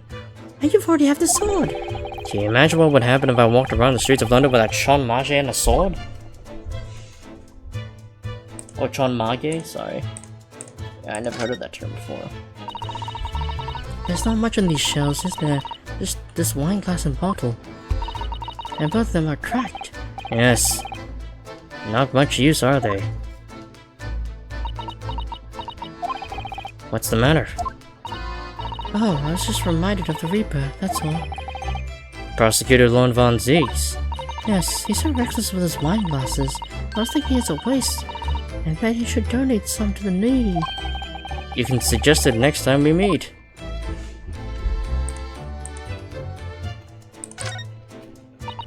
As we've seen from the outside, the window is completely bricked up. A vestige of the formal window tax that Britons had to pay. What a strange things they use to tax in Great Britain. I mean, making people pay for the number of windows they had in a property is extraordinary. It's heartbreaking to think of people having to block up their windows just to avoid an unaffordable tax. Oh, What is it, Mr. Sato? if you look closely, the number of bricks are loose.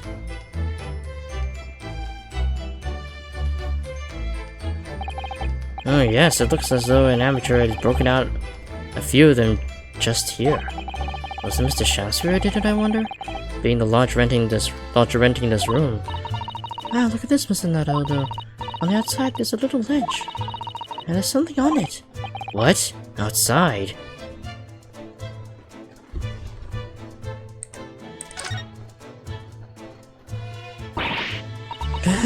It's so cold outside. You can feel it through this cap. It did snow all last night. It would be cold. But more importantly, what is on the ledge out there? What are those snow-covered lumps? It's more bars of soap. Soap? What are bars of soap doing lined up on an edge outside the window? I have no idea. But the pair of them look rather charming like that. Still, that's very strange, isn't it? Bars of soap lined outside the window. I think perhaps we should take one. There are two after all. Oh dear. I suppose we could. Oh, what's this? Look here at the soap. Ah! Do you see in the middle there? There's a patch that's different. There's a different color. It's sort of transparent, but Some sort of fancy design, I suppose. Only in Great Britain. it looks like the Hinamaru flag of Japan, doesn't it? How wonderful. It's probably a very expensive brand. Expensive? Then what's it doing in this ramshackle old room?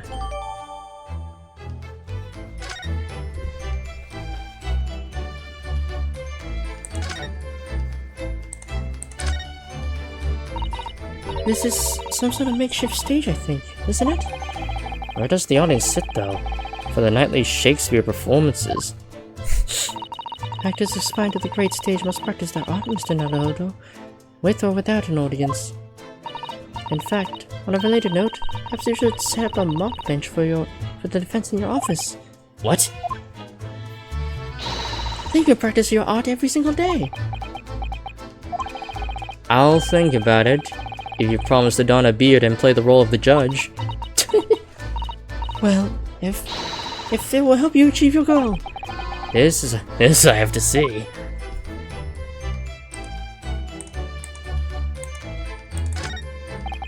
This is a gas wall light, isn't it? It must be connected to a gas pipe in the wall. Gaslights, a gas stove. London really is a city of gas. But now I think about it, Mrs. Garrett had an open fire on the top floor, didn't they? Oh yes, you're right. I don't recall seeing a gas stove up there. Well, I much prefer a real fire anyway. So much cozier.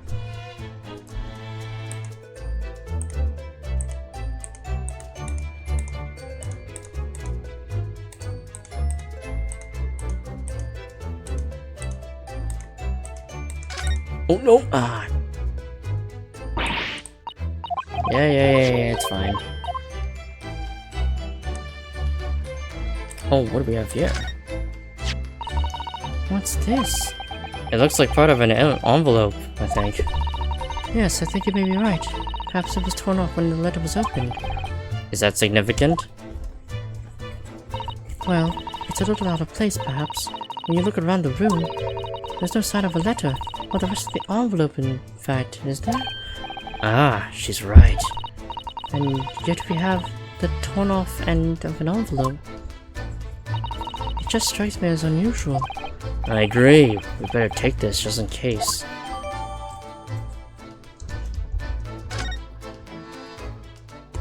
Oh, that's everything.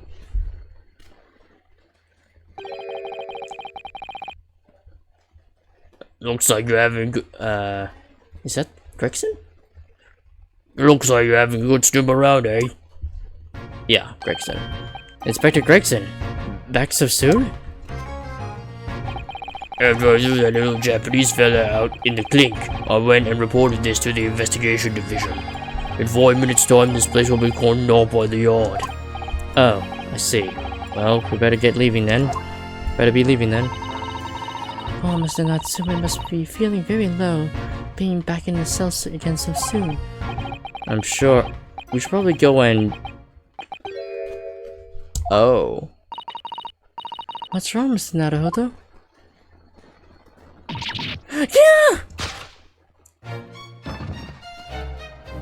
Oh my god. Ouch, ouch, brief candle. Life's but a walking shadow. A poor player. That struts and frets his hour upon the stage, and then is heard no more. Now, how sounded the next part? It's a tale told by an idiot, full of sound and fury, signifying nothing. Indeed, a happy day. What? Walking Dead!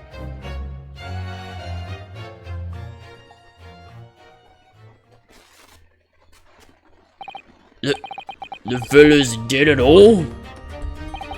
What was that nonsense he was saying, though? I think, yes, it was from William Shakespeare's Macbeth. A soliloquy from Act 5, Scene 5. Shakespeare? So it was that the victim, Mr. William Shakespeare, came back to life. If the man had indeed been poisoned, it transpired that it hadn't killed him. He was taken by emergency carriage to a nearby hospital for treatment, and Inspector Gregson evicted us from the scene of the crime. Whatever that now was.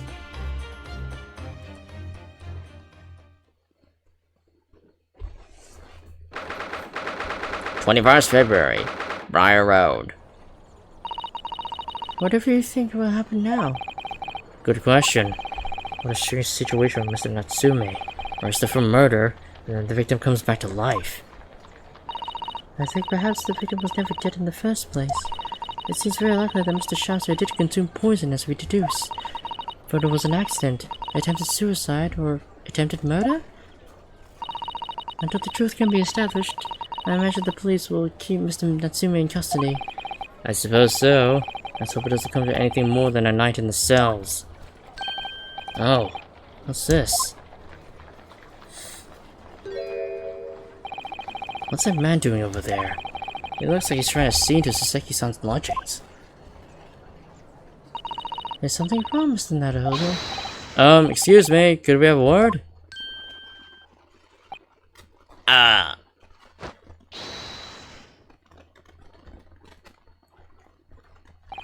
He just ran off. I feel as though I've seen that man somewhere before. Where was it?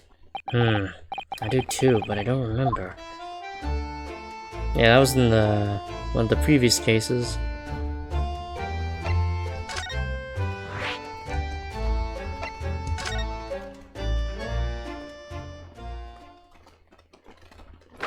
21st of February. The Garadeb's room. Here we are again, the eccentric landlord's eccentric top floor abode. We're here because Mr. Garadeb's the one who discovered the incident this morning, don't forget. Ah, you chaps, eh? Yes, good morning, sir. I use saving for a Switch 2 to play Pokemon. Oh yeah, Nintendo's, yeah, the Switch 2 is coming out, yeah. This year, don't know when, but it is coming out this year, apparently.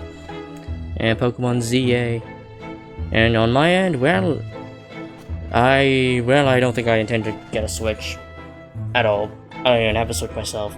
The last Nintendo console I ever had was a 3DS, and that's it. Yeah. Yeah, I've been out of Pokemon for a while, but the only reason I was able to somewhat keep up with the new recent generations is because of the Pokemon fan games I've been playing. Because the Pokemon fan games I've recently been playing have recently introduced all the new gen Pokemon in there. So I was able to be somewhat familiar with how they work. Thank you for your cooperation in court yesterday. It was quite a trial. As much for Mr. Garadeb as anyone, really. Came straight back here after all that business at the Bailey yesterday. Did expect to wake up to more bally nonsense this morning. I wonder if you wouldn't mind telling us exactly what happened, Mr. Garadeb. Yes, I suppose you'd like to know about that dead loss of an active chap in the ground floor room. Those were exactly Inspector Greg's words, weren't they?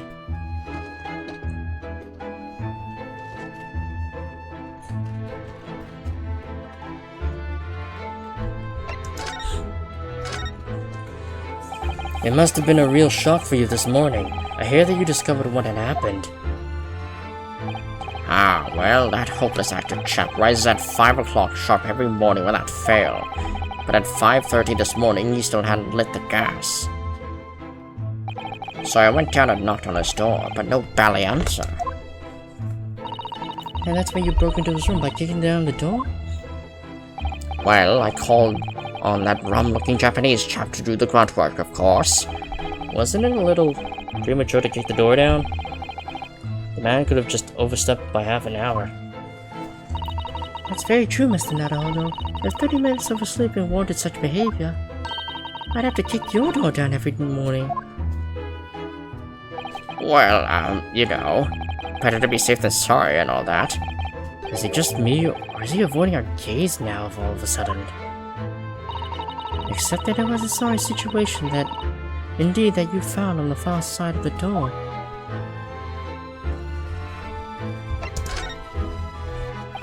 The victim's name was Mr. Shamspear, I believe. Is that right?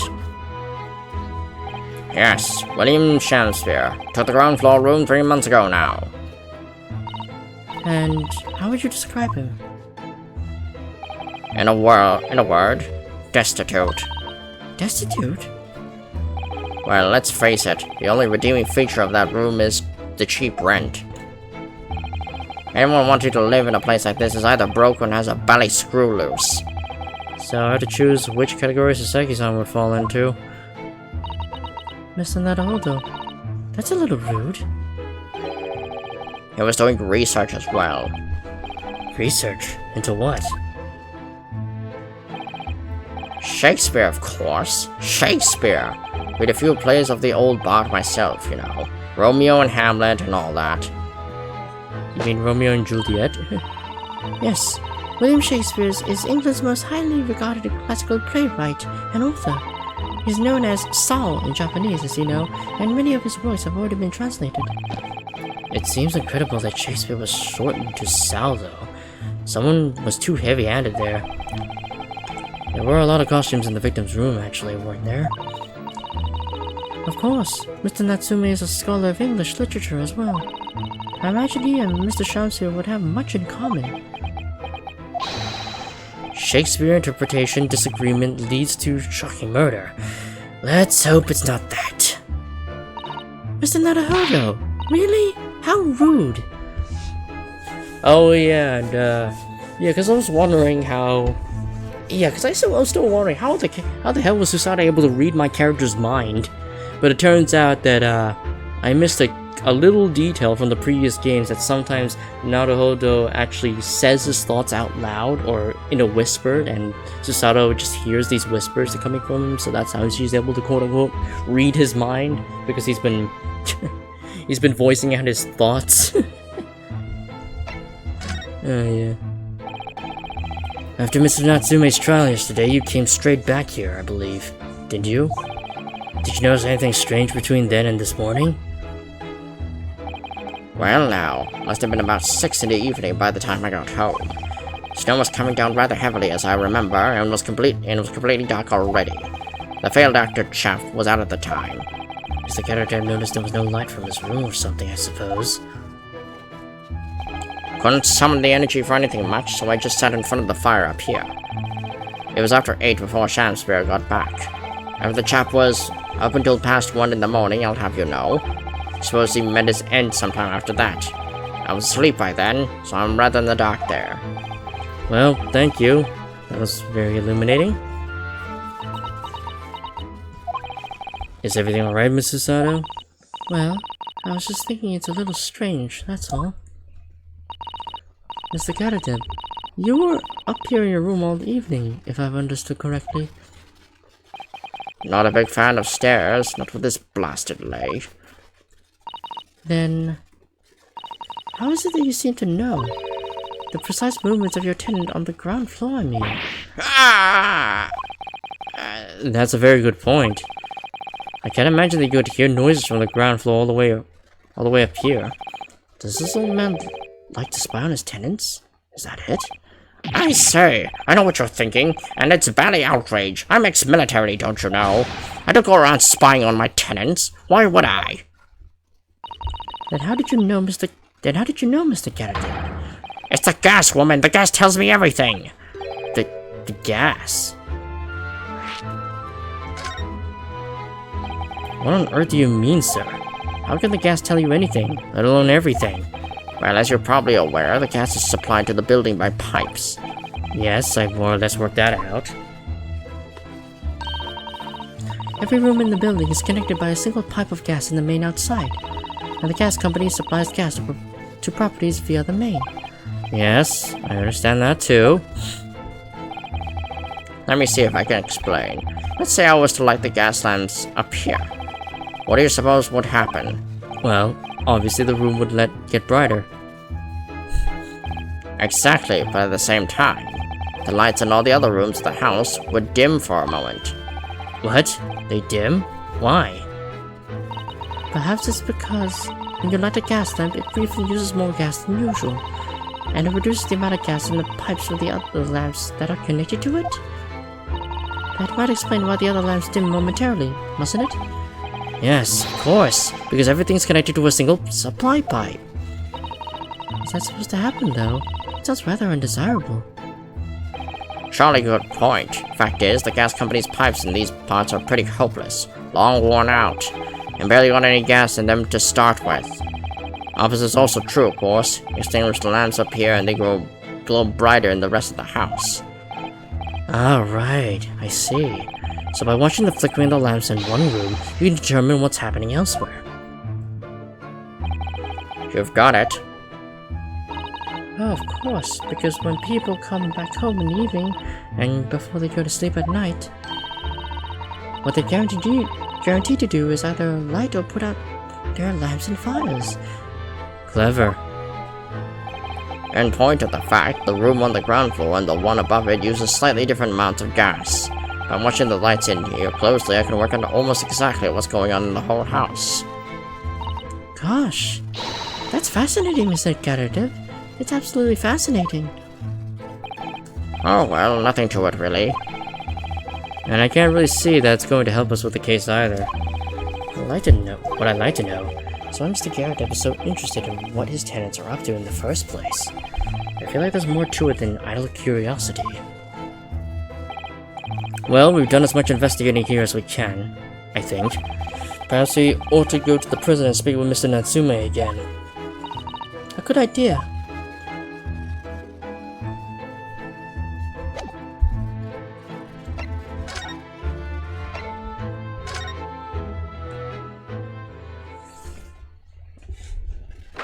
21st of February. Local prison. Cell 9. Look, Mr. Naruhodo. Mr. Natsume, have the police finished questioning you now? Esquire!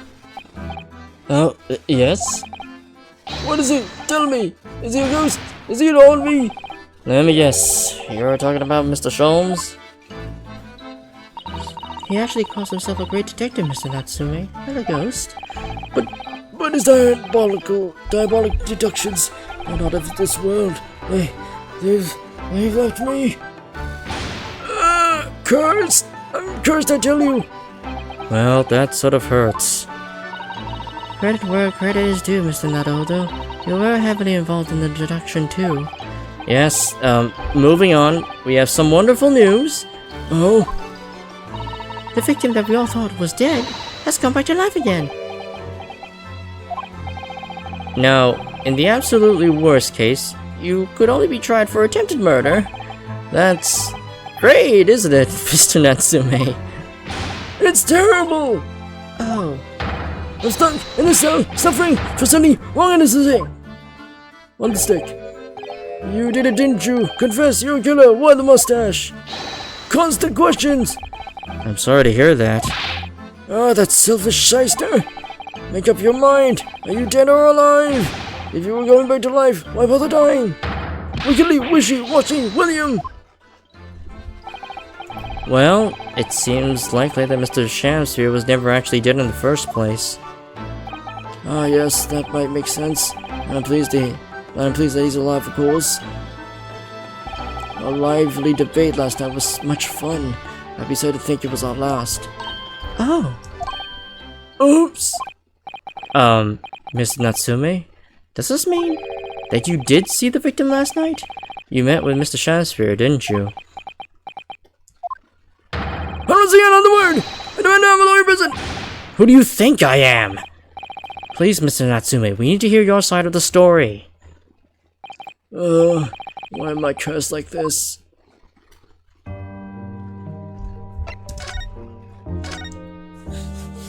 Can you tell us exactly what happened last night then, Mr. Natsume? There's nothing to tell! But, Mr. Naruhodo Esquire, I'm eternally grateful to you helping me with that accursed case yesterday. And the case that saw poor Miss Green hospitalized after she ended up with a knife in her back. it's hard to believe that was only yesterday. After the trial was over, I trudged my weary back to my lowly lodgings, and that evening last night it must have been, I visited Mr. Shamsphere. So you did go to the victim's room then? As we feared. I didn't do anything wrong! I've never been to his room before! It was the first time! Then, what made you decide to go? I bumped into him when I arrived back at the house. We got chatting and developed into a discussion, but he had to go out, so I bade him farewell. That ties in with what Mr. Gardner said, that the victim went out and came back after 8. We met again later that evening, at around 9 or just after, when I took him some nice tea I brewed as a gift. So it was you brought the tea that had clearly been drunk at the scene then? And I suppose you were discussing the works of Shakespeare, were you? Yes, that's right. That's exactly right. Romeo and Juliet! Who was the stronger? It was a delightful debate. I'm sure. Such a stimulating subject, Shakespeare! And the debate became very heated, so you slipped poison into Mr. Shamsphere's tea? No, never, not at all! Team Juliet won! That was me! And when I left his room, the flamboyant fellow was fighting Finn, his word, categorically!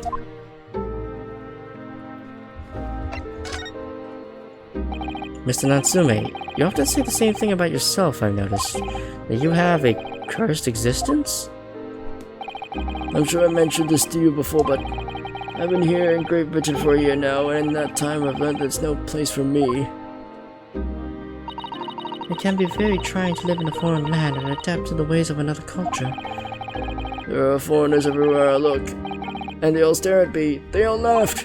That's the impression I get whenever I go out. It makes me scared to leave my room. which is why I've become a recluse. But even in my room, I find no respite for my fears. I moved more times than I can remember, and then 1 week ago, I moved into Briar Road. But why? I mean, why did you choose that place? It doesn't seem very comfortable. Because the rent is cheap, and I have so little money. It spoke to me. The rent? Obviously, there was a reason why it's cheap. Because the room is cursed. Cursed? Cursed how?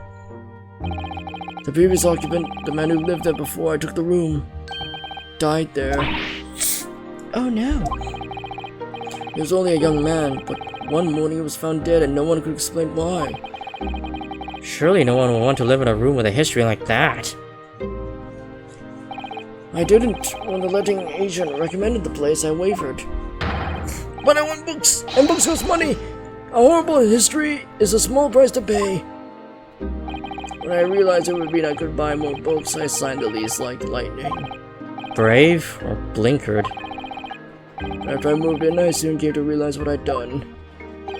I realized how horrible that room's history really was. Gosh, was it really so awful?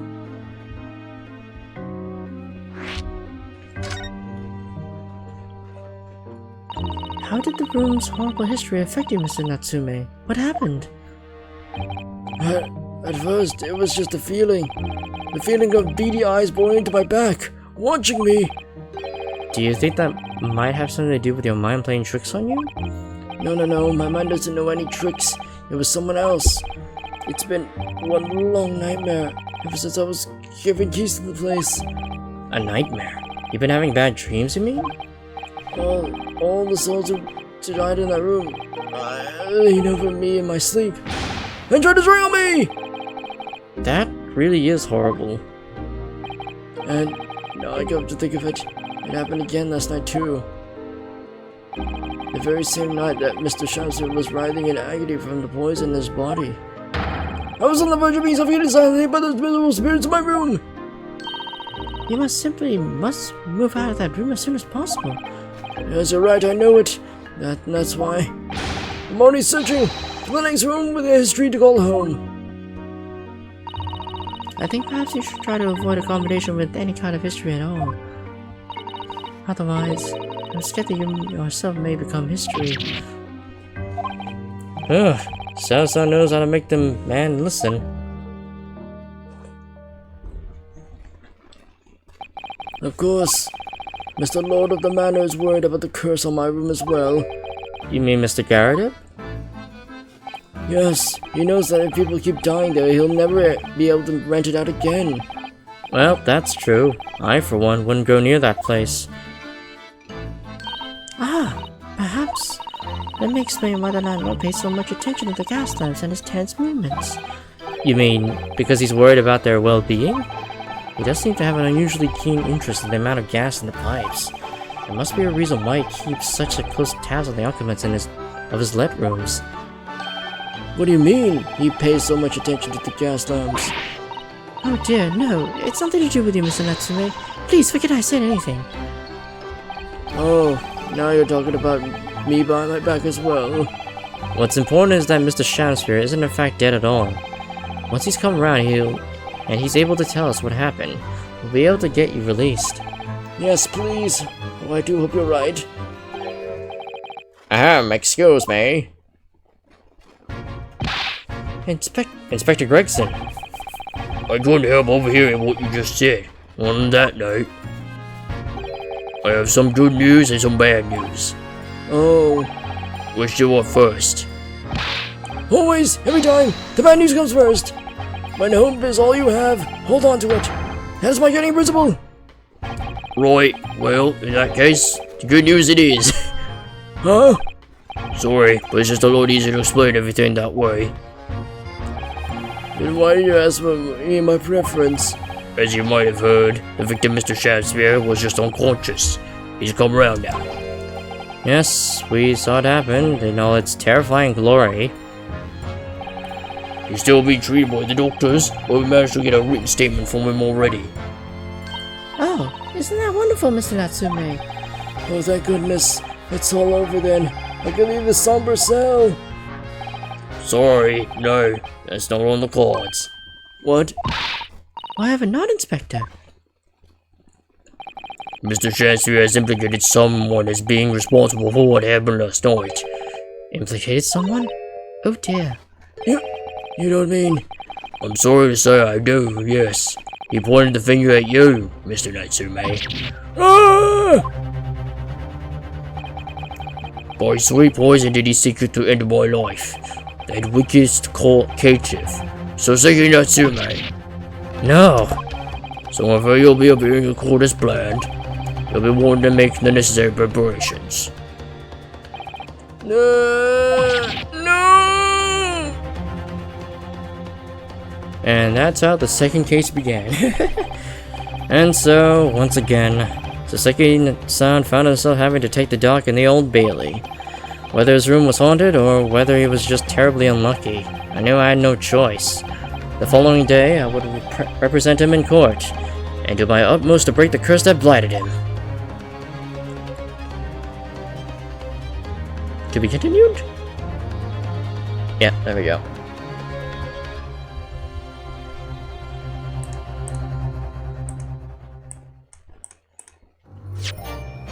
And yeah.